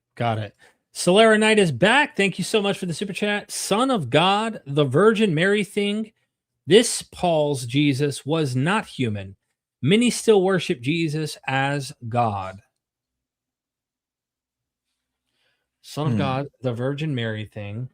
So Virgin Mary, you're going to get that in a gospel at best that's quoting a passage about a young woman. But you can't, necessarily make the quote of the original context mean what the Gospels are saying. But I think in one of the Gospels, it is implying virgin, right? But that's not in Paul. Paul does talk about a heavenly mother. He doesn't mention Mary at all or a virgin thing. But I'm trying to track this. This Paul's Jesus was not human. So Laura may be confusing with some of these texts with 3 Corinthians, which in 3 Corinthians is a super late text, late 2nd century CE forgery that does claim that Paul knew about the virgin birth, but it's an absolute forgery. And I think everybody in all sides of scholarship agrees that letter is a forgery. Not even apologists defend it, which is telling. But even then, there's something here that Solera is hinting at, whether or not we can't get the first part fully made out, and that is that they worship Jesus as a god. The 12 would never have done that. The 12 would never. They would have never had him on a pedestal as a deity of some sort. I don't even think that they would have seen him. This is just my personal perspective. I don't think they saw him as an angel, or like Enoch is portrayed, about this, or even Daniel's portraying as the Son of Man. These are, I think, developments that happen that aren't necessarily there at the beginning. I agree. Paul does have him, it seems, definitely lifted up. His name is lifted up in this hymn we find in Philippians. If you grant that goes early, that he's being deified to some extent, but he is not God. A lot of Trinitarians want to try and capitalize on that. You know what I'm saying? But it is interesting. Christianity won out. I think Paul's message of seeing Jesus as divine in some way definitely won out. That's what I see. And I think that's ultimately what Solera's getting at, I think. And I think that John chapter 1 is mining Philippians big time in the way engineers the story, the prologue about the Word. It began with the Word, and the Word was Jesus. The Word was Christ, and He manifests in the flesh. Yeah, I just think like there's in a hint there, Philippians, He became a man. Right. And I think most scholars agree that seems to be an incarnation. Whereas I know some scholars who think that's Adam theology. James Tabor, actually, with James D.G. Dunn and others, they think that it's not talking about like a pre-existent angel that becomes flesh kind of stuff, but Adam theology. And I don't want to straw man his view because I probably butchered it already. But it would be interesting to get him to spell that out a little better on what he's saying is going on there, instead of his saying he wasn't a man, but then he became a man. And then that's a lot of what pre-existent theology teaches. Jason Stewart, thank you for the super chat, my friend. It's been a while since I've seen you, I believe, super chat. I haven't seen you in a minute with that. Any link with Luke and Zacchaeus? How do you pronounce that? Zacchaeus on tree? To see over crowd, to see Jesus in letters. Zacchaeus is like an author showing Jesus over all Pauline churches crowd. The best way I can interpret this question, because I'm having a very hard time understanding this, but I think Jason is asking me if Luke is talking about the same Zacchaeus that wrote about the attack on James being quoted in the recognitions. And I would say, yes, it is talking about him. And it's giving him a different story, because Zacchaeus in the Gospels isn't doing what's going on in the recognitions or what's being quoted about him in the recognitions. It portrays Zacchaeus very differently, I would say. Interesting. Jason, I don't know. I don't have a clue about Zacchaeus. Barely can pronounce his name. So Paul Bustian again, thank you so much for the super chat. Do you think that Paul telling the Jews in public in Acts 22:20 that he was complicit in Stephen's murder makes that story seem probably fake? Well, the attack on Stephen is a literary override for what Zacchaeus was talking about. Paul's attempt to, or Saul as he calls him, Paul's attempt to kill James, and he leaves him for dead. So yes, I mean, even though Paul didn't literally say those words in Acts, and that is fiction, it nevertheless is true that he was complicit in murder based on the pseudo-Clementine writings, because someone else finished the job. Read Dorotheus Attire. Dorotheus Attire is quoting Abdias of Babylon, that another man finished the attack with a fuller's club, and he brained James. I actually have that. I have that slide pulled up right here, where the finishing happens. Let's look at it. Yeah, I have it underlined. It's a little hard to read, but I have it underlined there in the bottom. By Saul afterwards called Paul, thrown down and having breath after his fall. One came with a fuller's club, knocked him upon the head, and brained him. That's a new way, huh? The brained him. Don't get brained, everybody. Oof, sounds bad. Yes. So when you put the sources together, these two different texts, yes, I would say yes, historical Paul was complicit in murder. Yes. That's what Acts is talking about. But instead, I'm sorry? It's the tough stuff. Yeah. Acts shifts the situation, says, no, that wasn't James, that was Stephen. Because you can see why they did that. You do not want Paul attacking James. That's self-defeating to the entire narrative Acts is concocting. So again, what is the strongest, off the top of your head? We didn't plan this, but you might already know. What is the strongest evidence in your view that James is Stephen in Acts? Because of the participation of Paul in both deaths. Because Acts had, so the Clementine writings has one, Acts has a different one. Right. It's not like that. The Clementine one say, because we know what Acts says. Everyone's read the New Testament. Stephen, he's giving approval. He's there. And as we just saw, just so that people could see it again, let me take yours, remove, and then add to stage. Again, just so people could see, this is later. The stoning of Stephen takes place, I think, in Acts 5 or somewhere. But when the blood of your martyr Stephen was shed, I stood there giving my approval and guarding the clothes of those who were killing him. Which chapter is it that Stephen gets martyred in again? In it 5? Acts, or is it? Yeah. Ananias, the apostles, Hillman, persecuted. Sanhedrin, look, the men you're put in jail are standing in the temple courts teaching the people. I think they had a prison break, probably. I don't know. I can't remember if this is one of them. Gamaliel. Then you have that mistake that they copied Josephus from. I didn't see it there. Is it in the next one? The choosing of the 7. Stephen seized. Okay, Stephen, a man full of God's grace. Got it.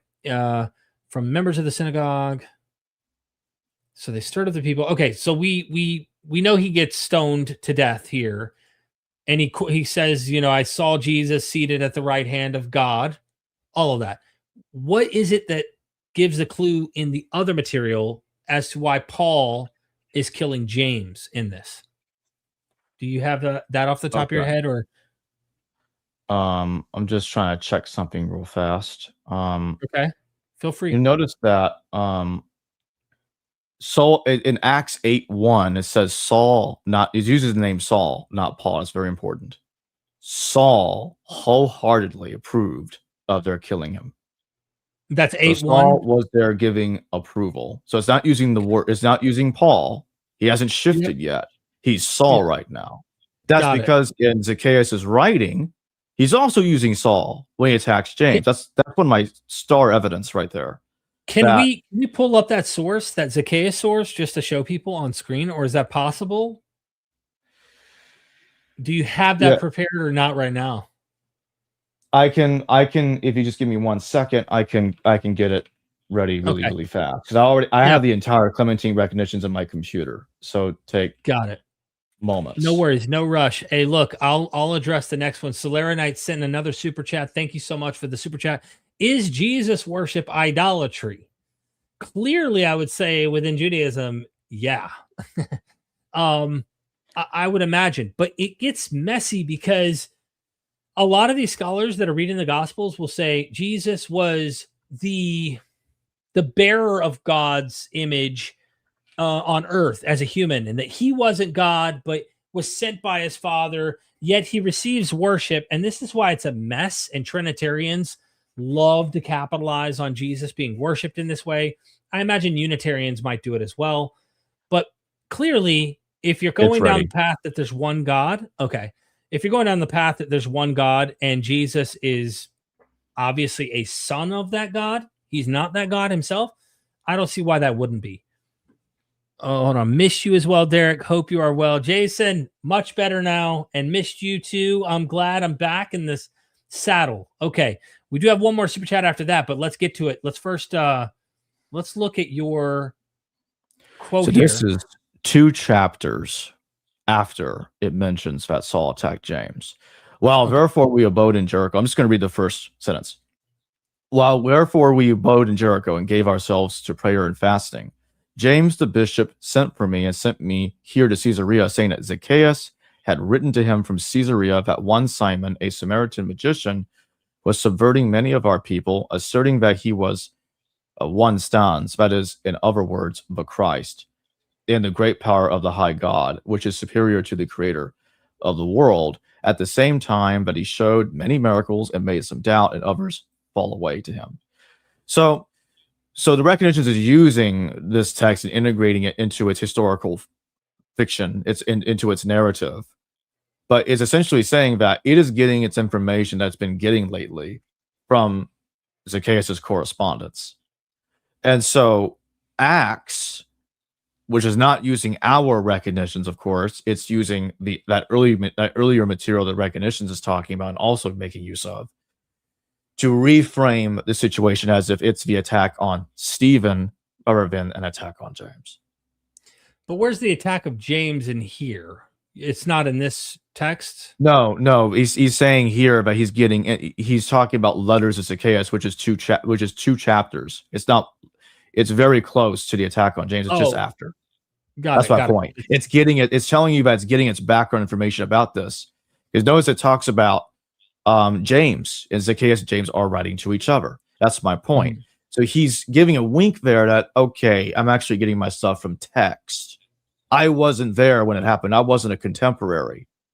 I am putting myself in the story. That's what he's doing. He's inserting himself into the past. That's the historical fiction. He's pretending to live in that time. But in reality, he's actually mining his information from letters and putting himself around it. Okay, got it. Jimmy Thompson, thanks for the super chat. Was John the Baptist probably a separate apocalyptic preacher that had nothing to do with Jesus, and writers made it to fit the Jesus narrative? I don't know. I tend to just think, look, it looks like Jesus got baptized by John the Baptist. Even though I love listening to all the different positions about this, that they're two different movements, and that, you know, when you're writing material and you're trying to get those John the Baptist followers to come join your movement, you might write a story where your guy gets baptized by him. But notice even the earliest baptism scene with John in it, John still goes above and beyond to, like, in this text in Mark. Let's go to Mark real quick. We might as well pull it up, because if you look carefully, even in the earliest gospel, which is the first time this gets mentioned, you'll notice that while Mark's cool with Jesus being baptized for the remission of sins, because clearly it wasn't problematic to this author, John still goes above and beyond to act like, I'm not worthy. Okay, like this guy is much more, right? So we know the story in the beginning, good news about Jesus Christ, the Son of God, as it's written in the Isaiah prophet. And it's not just written by Isaiah. He's quoting a composite text here of two different prophets. Isaiah is one of them, but I think Malachi is the other one. John the Baptist appeared in the wilderness preaching a baptism of repentance for the forgiveness of sins. The whole Judean countryside and all the people of Jerusalem went out to him. Confessing their sins, they were baptized by him in the Jordan River. John wore clothing made by camel's hair with a leather belt. Let me try to find. Okay, he says, and this was his message, right? After me comes the one more powerful than I, the straps of whose sandals I'm not worthy to stoop down and untie. I baptize you with water, but he will baptize you with the Holy Spirit. In the earliest mention ever about any of this, that sounds a bit much to me. I doubt John the Baptist would ever say something like that. He would have been the teacher. He would have been the man above Jesus. So Jesus would have been subordinate to this guy. If there was any historical evidence here that Jesus really went and got baptized, I can't imagine John the Baptist saying, there is one that is, I'm not even worthy to untie his sandal. Like, come on, bro. So this is why it opens the door for me on being, willing to say, is it possible two different movements? This is a way to get them to come together and patch them together. Maybe Bob Price might argue something like that. But then you have to think about what James Tabor mentions about in other places where the Gospels say that Jesus says, of men born, there's none greater. Men born of women, there's none greater than John. And he's talking about John the Baptist. Well, hold on, Jesus. You were born of a woman. You're saying John's greater than yourself? So, it's a mess, man. It's a mess to know what Here's the truth best is. part. The Gospel of Thomas, not just the Coptic version, but the one that I'm reconstructing based on the Oxyrhynchus papyri and the Pseudo-Clementine recognition citations of it. John is implied in the text to be a successor, not a predecessor to Jesus, but not just a predecessor to Jesus, but a successor. Excuse me, not just a successor to Jesus, but also to James. And John the Baptist? Yes, and Josephus. Well, and that actually lines up with Josephus. It lines up with Josephus because Josephus puts John's death after Jesus. Hold on. And that's one of the reasons why. That's one of the reasons why Samuel Zinner thinks that the testimonium is authentic, because he says, "Well, why would you insert that? Why would you put Jesus's death before John?" And I totally agree. That makes sense. That doesn't make any sense. In the Gospels, what you were just reading there is making John subordinate to Jesus. Like, Jesus is better than me in every possible. I'm unworthy to untie his shoelaces. I mean, come on. So it's trying to make trying to make John totally subordinate to Jesus. Right. When in reality, if you go to Thomas, the original one, not the Coptic one, which contradicts itself, and which the Recognitions knows about half. I'm serious. The Clementine Recognitions knows half of a verse in Thomas, and not the other half that contradicts the other half. Because in Thomas, it talks about John is greater than all born of a woman. But here's how you become greater than John. Like, wait a minute, you just said he's greater than all born of a woman. And the Recognitions only quotes the first half, not the second half. So it doesn't know the same version of Thomas that we have. So that's my point. In Thomas, John is greater than everybody. And there'll be none greater than John. And that fits Josephus. John's after Jesus. I just wanted to see. I'm like, okay, where is this at? So, Antiquities of the Jews, right? Yeah. I've got it here. Big ass book here. Let's go to 18 here. Bear with me 1 second. It talks about the death of Josephus or John the Baptist. 18, book 18, chapter 5, verses 1 through 2. Book 18, chapter 5, verses 1 through 2. And it ultimately says that he died under Herod Antipas. Yes. And to the military conflict with Aretes the fourth of Nabatea, Antipas divorced Aretes' daughter to marry Herodias, which triggered the war. Josephus says that when Antipas's army was destroyed by Aretes, many Jews believed the defeat was divine punishment for killing John. That military defeat is generally dated to around 36 CE. This means Josephus' narrative places John's death sometime shortly before 36, likely around 34 to 36, depending on how you read the sequence. The problem is obvious. The Gospels place John's arrest and execution early in Jesus' ministry, typically around 28 to 30 CE, which since Jesus' crucifixion is usually dated to 30 or to 33 CE, if Josephus is right and John died closer to 35 to 36, that's a gap of 5 to 7 years, and it raises serious questions about the gospel chronology tying John's imprisonment to the launch of Jesus' public ministry. Let me throw something else in here. Yeah, one more thing real quick. Fine. Go ahead. Nikos Kokonos has done detailed work. I guess this is an academic who's written on this. Detailed work on this chronological tension. Some scholars resolve it by arguing Antipas imprisoned John much earlier than the Aretas War, but Josephus' narrative pretty clearly treats the execution and the war as closely linked events. Sorry, go ahead. That doesn't make sense to me, John. I agree what they're saying and what you just said there, the latter part, that yes, John died around that time, about 36 CE, and that's the reason why that war was thought of being an immediate judgment by God, or at least a near immediate judgment, wrath for what he had done to poor John. And the other thing is, the significant thing here is the absence of any connection of Jesus and John. John does not baptize Jesus in Josephus' text. In fact, they're neither one. Not one does not baptize the other. So exactly. That is one of the reasons why I don't think the baptism happened. I'm not convinced. Because if it did, why would Josephus leave that connection out? He loves connecting characters together like that, but he doesn't connect them together here.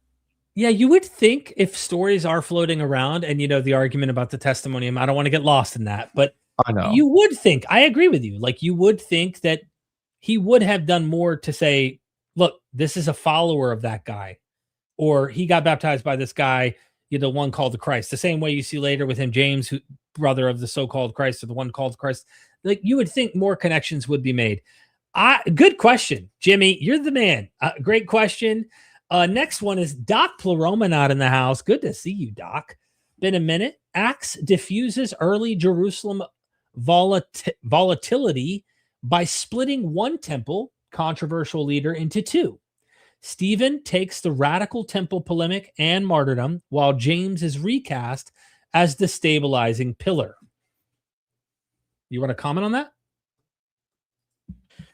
Well, yes, I agree. It fits in with what I was saying earlier, that James has been replaced by Stephen. Right. Yeah. So they're not only taming Paul. They're not just taming Paul. They're taming. They're trying to resolve the tension between James and Paul in this situation. If you grant your position that a historical Paul may have actually killed James or been behind it, and they're doing something here to recast the situation, it seems. Exactly, because again, the Acts is trying to reframe Paul as not really being in conflict. That would be contradicted if you admit that, Saul killed James, the brother of Jesus. We can't have that. Someone Dude, else has got to go in his place. We can't have that. this is so problematic, bro. I mean, like, if you're right Well, that Saul killed go ahead. James, if you're right about that, I mean, just imagine like how insane the whole thing would be. Like, this guy killed this guy, and then like Christianity found a way to like put a band-aid over the most Jerry Springer conflict at the very beginning of their movement. Let's just band-aid over that this guy killed, murdered this guy, but we're gonna make them, work it out in our story. That's pretty wild, bro.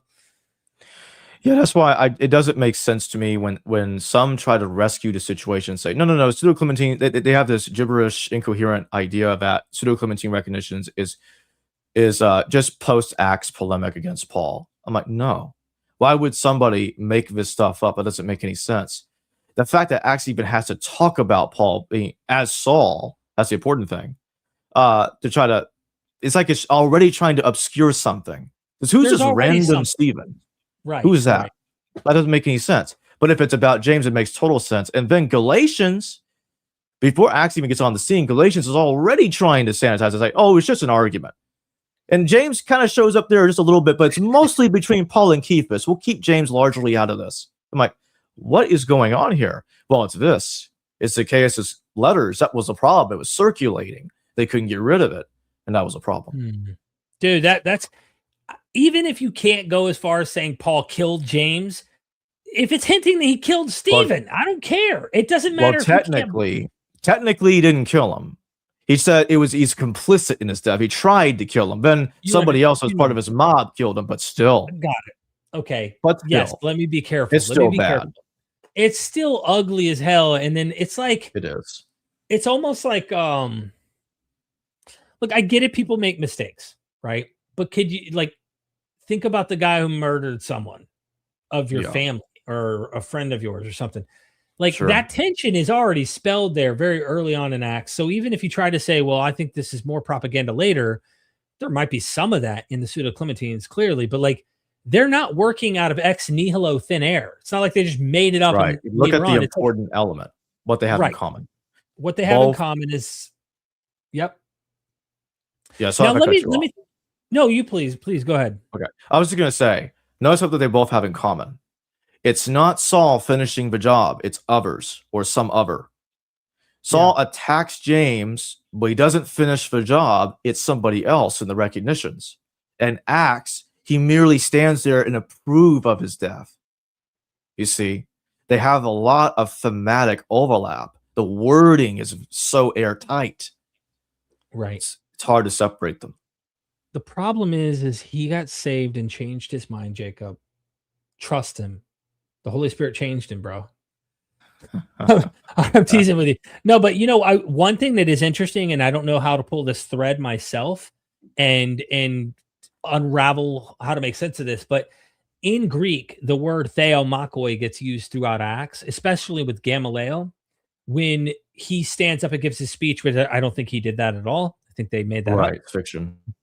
Yeah, but he mentions that if you fight against this movement after he mentions Theudas and Judas the Galilean, you'd be fighting against God. If they are, of course, a movement that'll survive, if you fight against this movement and they are of God, you're fighting against God. Theomakoi. You're a God fighter. In Greek, God fighter, theomakoi. This same exact term, as I was mentioning with Dennis MacDonald's material earlier with Euripides, is exactly what we find within the tradition of the Dionysus, Maenad, satyrs, Dionysus tradition with the cult followers of him. In Euripides, Pentheus is fighting. He's a theomakoi. He's fighting against a god, a demigod, a figure who's the son of Zeus. And you get this in other, like the Homeric hymn to Dionysus. You get this in Hesiod, I believe, mentions it in a narration about Dionysus.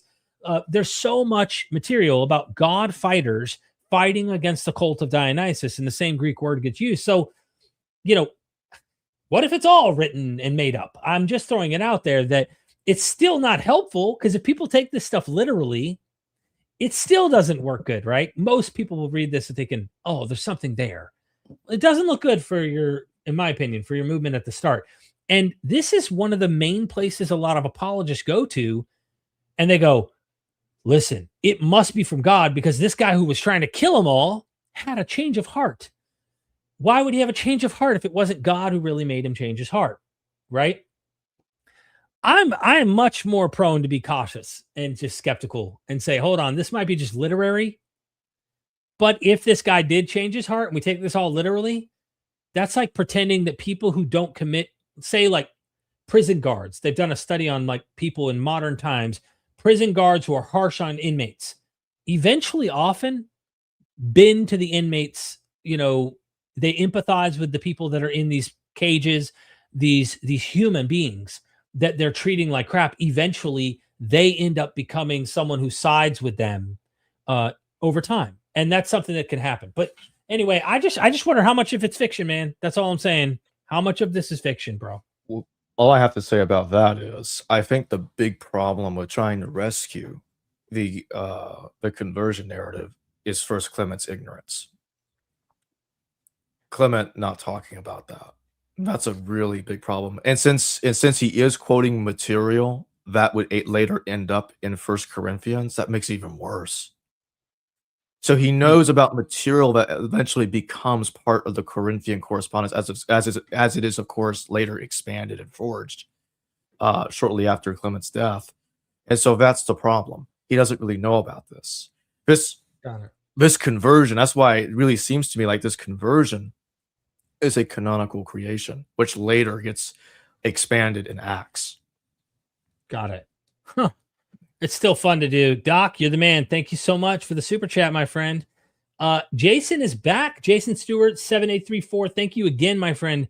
Did you know Jews fast 9th of Tevet yearly to remember Peter? Also, the prayer of Peter every Shabbat, Nishmat. They think he was a spy. Ask Tovia. You know about this?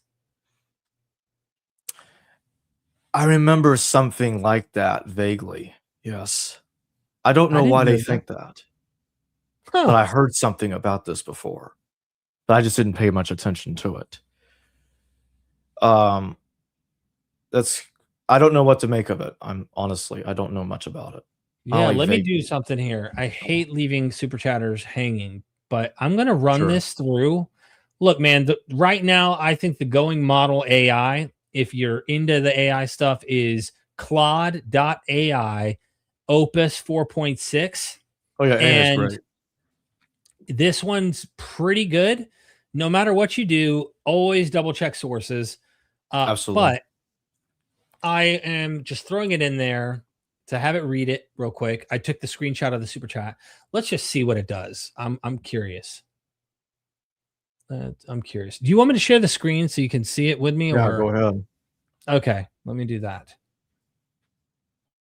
Let's just see what happens with this Paul's reinterpretation. Okay, this is really interesting comment. It's referencing real Jewish traditions, though they come from the medieval sources, not antiquity. Is it possible to zoom in on that? It's very small.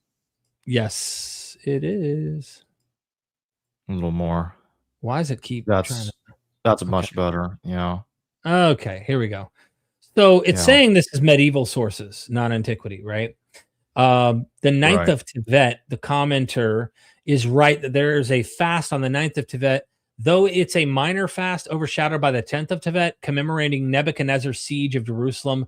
The reason for the 9th of Tevet fast is listed as unknown in some sources like Shulchan Aruch, but certain medieval Jewish traditions connect it to events involving early Christian figures. Some sources associate it with the death of Ezra and Nehemiah, but the commenter is referencing an alternative tradition, the Nishmat prayer and Peter as a spy. This is where it gets fascinating. There's a medieval Jewish tradition found in texts like Machzor Vitri, 11th century, and related sources that attributes the Nishmat Kol Chai, the breath of every living thing, a major Shabbat prayer still recited in synagogues today, to Shimon Kefa, Simon Peter. What? What's going on in here, bro? The story goes like this.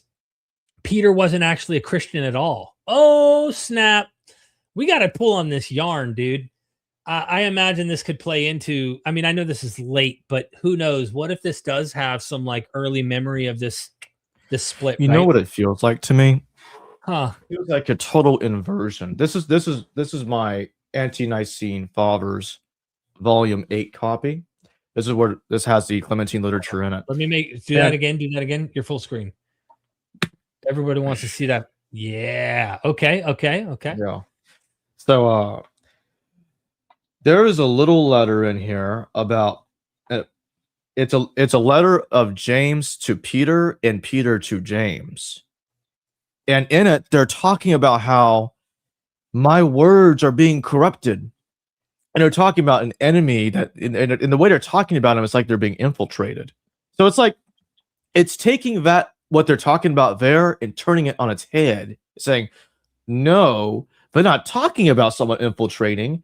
It's not someone else. It's really Peter himself that's doing it. So it's like they're inverting what the pseudo-Clementine literature is saying. That's what this sounds like to me. Interesting, Jason. I don't know. Maybe worth pulling on the thread. Maybe they just made it up later. I mean, you got to imagine at this time too, Christians and Jews, and by this time, likely Muslims, there's stuff going on. There's so much mishmash stuff by medieval period, but it's still fun. It's still cool to see how traditions might have earlier memory. It sounds similar enough to what's being talked about in the pseudo-Clementine Peter James correspondence that it seems like to me it's a corruption of what they were talking about there. It's an inversion. Gotcha. Yeah. Jason, thanks for the super chat. Yeah. Very, very interesting. Doc Pleuromonada is back again. Paul is antithetical to Qumran's ethic. Any merit to the theory he was a failed Herodian convert, maybe even the liar in 1QP Habakkuk, I believe it is. That comes from Eisenman.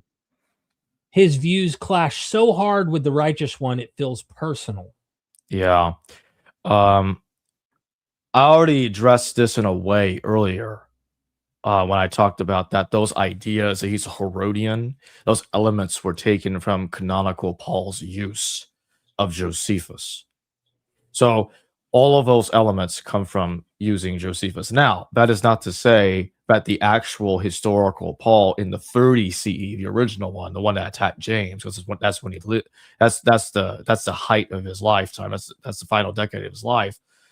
Paul, both Paul, the original, the OG, and canonical Paul, as far as I'm concerned, no matter which version you stick with, they are all antithetical to Qumran's ethic.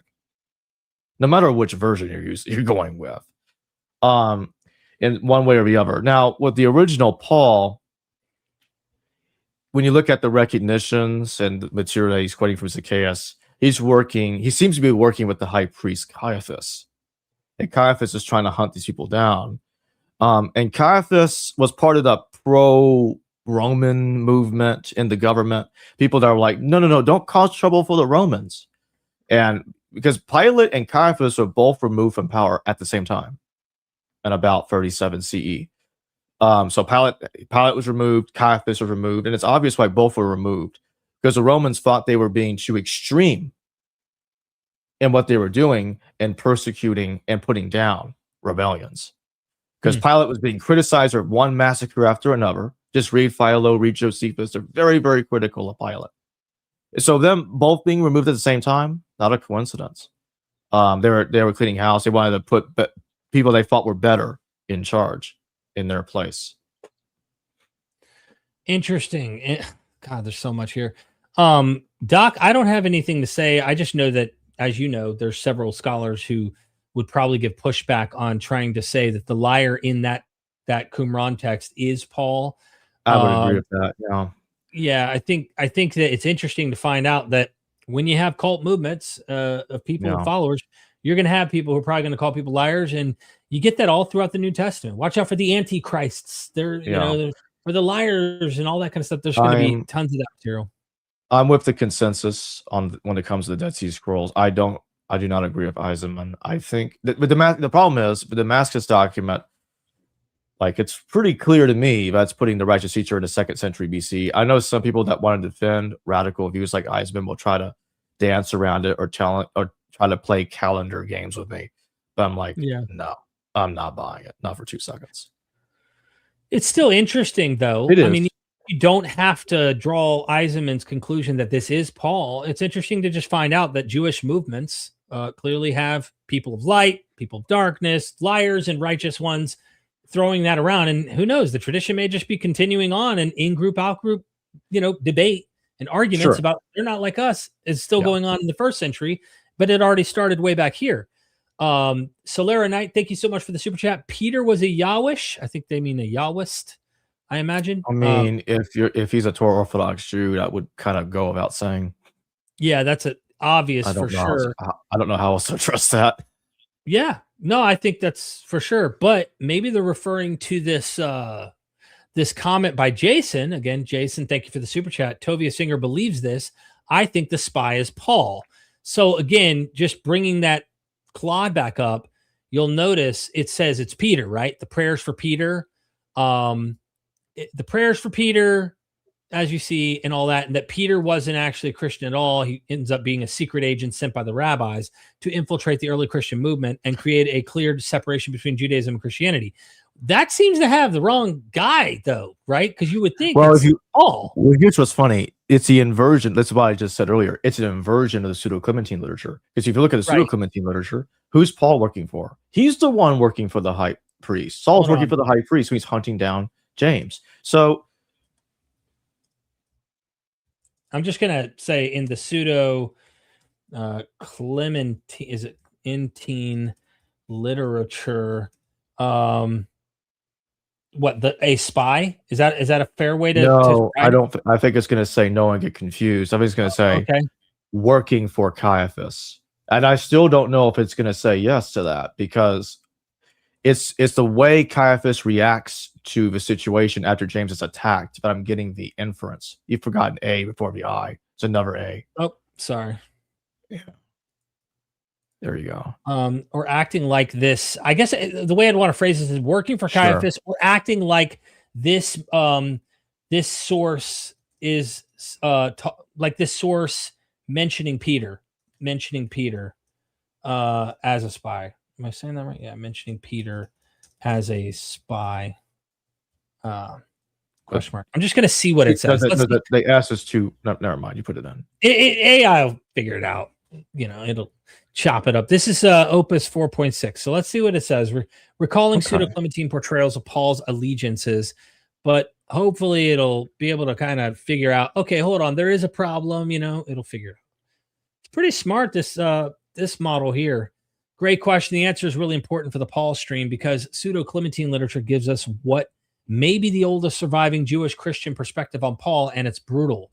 Paul is an agent of the high priest. In Pseudo-Clementine recognitions, literally the sources you brought up, I think. Yes, that is right. Yeah, there's a dramatic scene set in the Jerusalem temple. James the Just is publicly debating and winning over the crowds. Then an unnamed enemy, Inimicus Homo, the enemy man. Yeah, rushes in, creates a riot, physically attacks James, throws him down the temple steps. James survives but is injured, and then heads off to Damascus carrying letters from the high priest to persecute the followers of Jesus. See that? The high priest is ordering, that's my point, the persecution of the followers of Jesus. AI is even agreeing with me there. Right? That figure is universally identified by scholars as Saul Paul. The details map directly onto Acts 9:1-2, where Saul goes to Damascus with letters from the high priest. But the Pseudo-Clementines add the violent physical assault on James, something Acts completely omits. So look at that. So yes, in this tradition, Paul is explicitly acting as an agent of the high priestly establishment, the Caiaphas and Annas power structure in Jerusalem.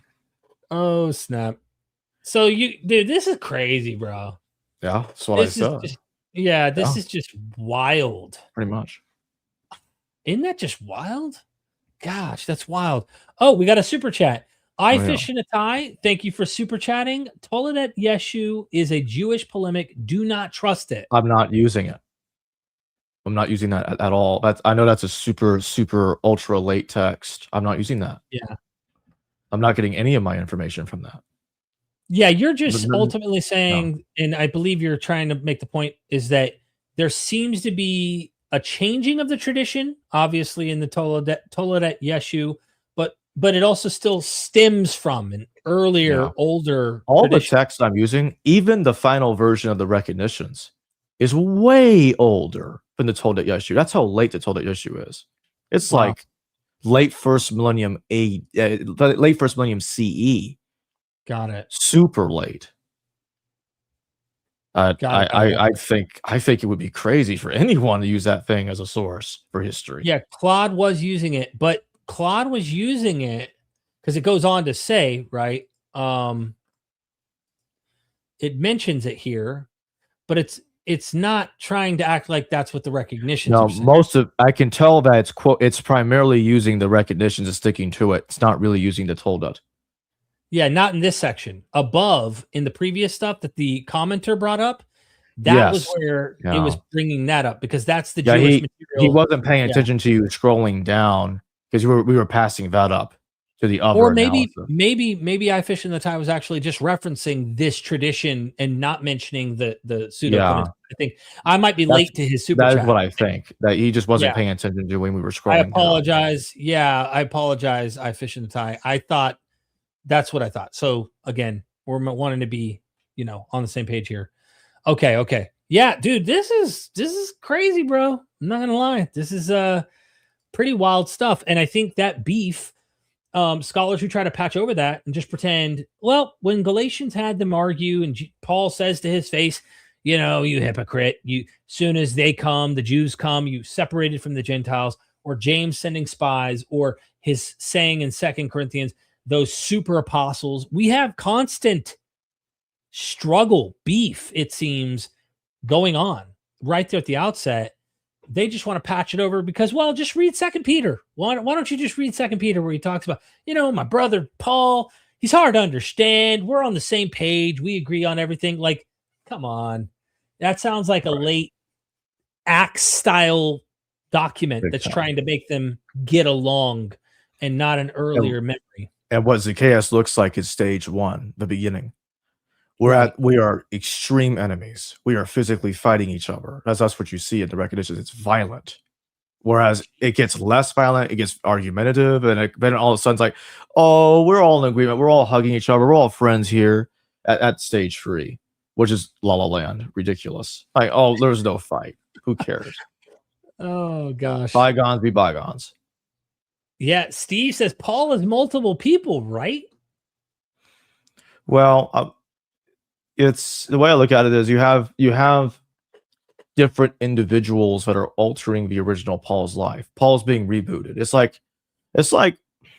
not the best example, but I'll give an analogy. It's like somebody rebooting a science fiction several times, or somebody doing multiple different reboots of X-Men and putting them in different time periods.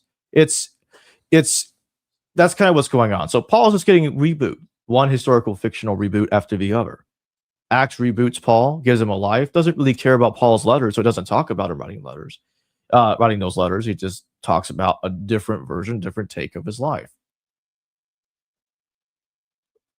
So yeah, I mean, it's a reboot. I do think Acts knows Paul's letters. I mean, you may not. I do. Oh, you do? Okay. He just That's doesn't. What I was saying earlier. I did say earlier, but Acts I said Acts actually knows Paul's letters, but doesn't mention them. That's what I said. Got it. I did say at the beginning that I disagree with some who claim that the letters post-date Acts. Got it. Okay. All right. Yeah. Well, that makes sense. I mean, look, Paul's multiple people, and the fact that they reboot him, they paint him in a different picture, but Jesus is multiple people too. Just read each gospel. You'll get a different in a way. Yeah. Yeah. There's a lot there. And then of course, if you read Paul's version of Jesus as Christ in heaven, that's a whole nother kind of Jesus that you're engaging versus the earthly one who's teaching the 12. You have different Jesuses. You have different Peters. You know what I mean? You have all sorts of stuff, different kinds of James, it seems. I don't know. There's more consistency, I would say, with James, at least with his letter and what we see in Acts. That seems more consistent. Peter's not, because Peter goes to the Gentiles before Paul does in Acts. Peter's not the one sent to the Gentiles, according to Galatians. So which is it, dude? Is Peter on his mission to the Gentiles, or is it Paul? And so I think they have Peter do it first to tame Paul, because Paul clearly is a problem for whatever the early group is trying to accomplish. And probably by that period, people like Marcion are coming along with radical views that they don't like. We got to work on this. I imagine.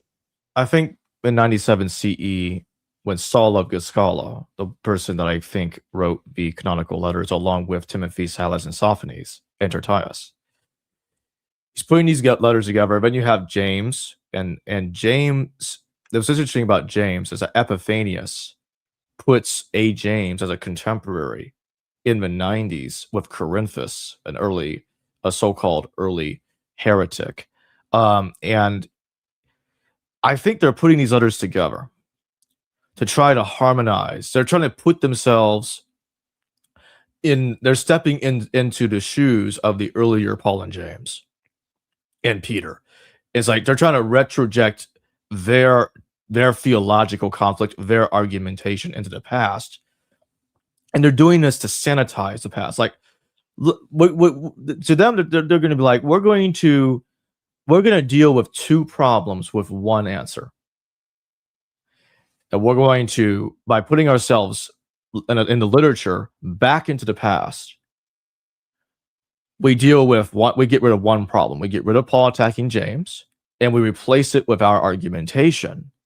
So that way it makes it look like that our arguments go all the way back 60 years earlier. It goes back to the 30 CE. So they deal with two problems with a single stroke. And that's what they did. That's what I think they did. Look, I gotta shamelessly plug our friend here, James Tabor, because those who don't know, he did a course, and this course really, I think by the time you finish this, you could see that, right? Is that up? Yeah. Yeah, I see it. Now the words might be small for the viewer. I could zoom in. It's pretty good.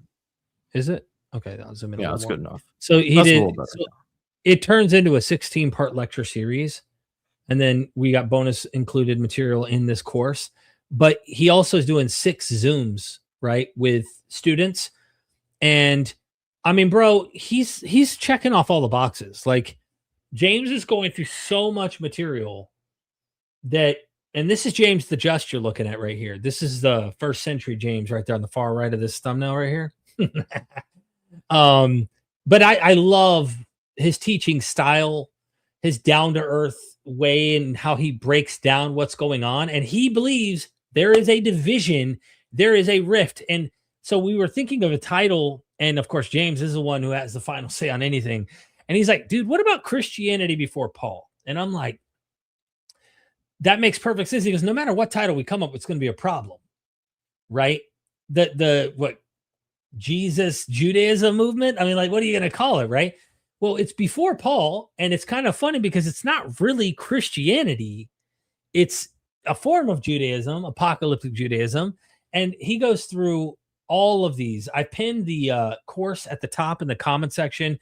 Jacob, you pinned it at the top and put in the description. I did. So my affiliate link is down there too for anyone that wants to purchase the course. Yeah. Go get he's still doing Zooms right now. I think he's got like 3 or 4 more left at least. And so when you sign up for this course, you're not only helping us out on doing what we're doing to bring education, you're supporting a good scholar, a great scholar, James Tabor, but also you get to join him on the Zooms. And if you can't make those Zoom meetings, you can watch them later. So I definitely hope people will check those out. You'll end up being on the email list, of course, as well. Whenever we launch stuff, you'll get notified of any new scholarly courses and stuff like that. I just figured I'd do a shameless plug for our friend here, because the whole topic we're doing is Paul separated from Jesus and the 12, and he goes in on that issue. 10 1-hour lectures. So it's like whole hour each. So you're getting 10 hours of material plus the Zoom meetings where you get to hang out with him. And I think he's taking Q&A and all of that stuff there. So Anyway, I wanted to do a shameless plug for him because he puts so much work in, and he's one of the few scholars that actually does follow-ups and cares about the students. That's one of the things I love about James. When he retired from Charlotte, he didn't stop teaching. Like, he's still a professor. He's still doing this with his students online. And I just think it's awesome. Anyway, shameless plug. I just felt like it was the perfect timing. Oh, look. I Fish in the Tie is literally there at the front row seat. We have had 2 Zooms, at least 4 left. So got to go check it out.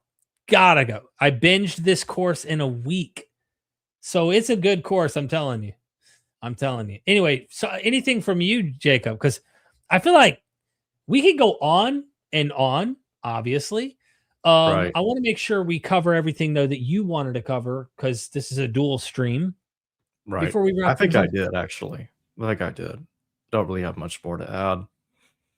Yeah, so look out for your paper, I guess, right? Because you're going to... Yes. This is going to be good. It's big news. Yeah, I think that a lot of people will see a problem with First Clement. First Clement is a double-edged sword. On the one hand, it's evidence that Paul wrote something that's genuine.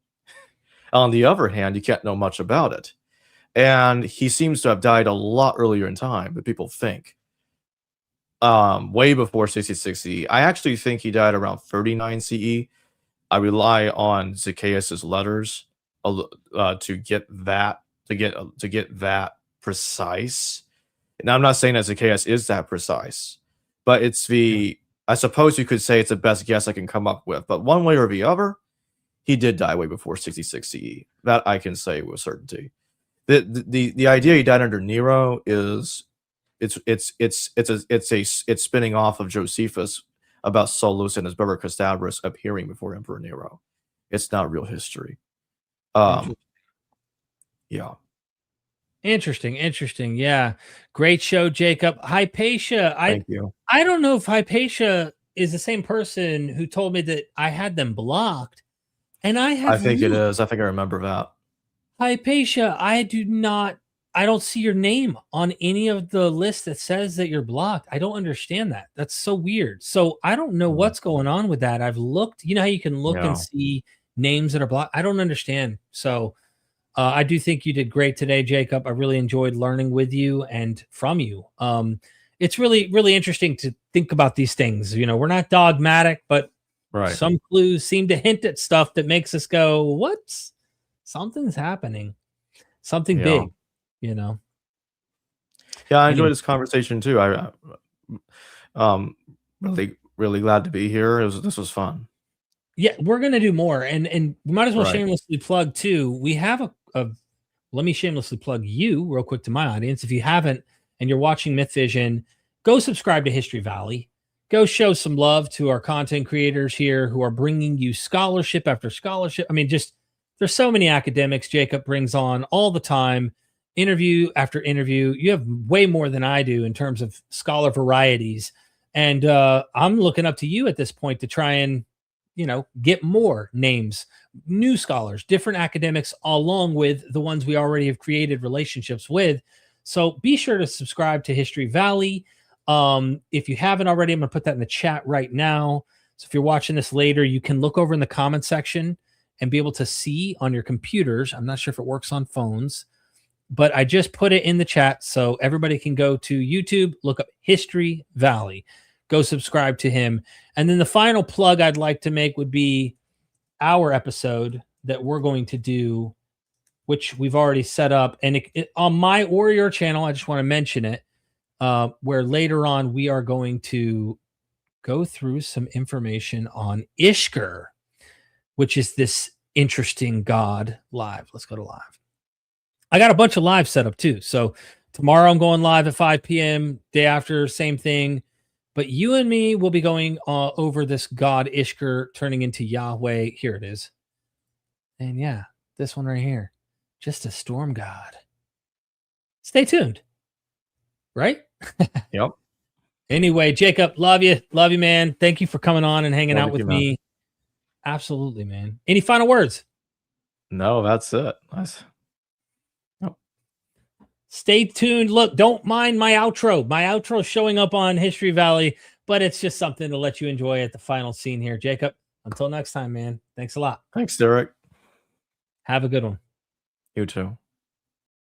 Son, do you want to know what the truth is? After this, there's no turning back. You take the blue pill and you wake up in your bed and believe whatever you want to. You take the red pill and you stay in Wonderland, and I show you just how deep the rabbit hole goes.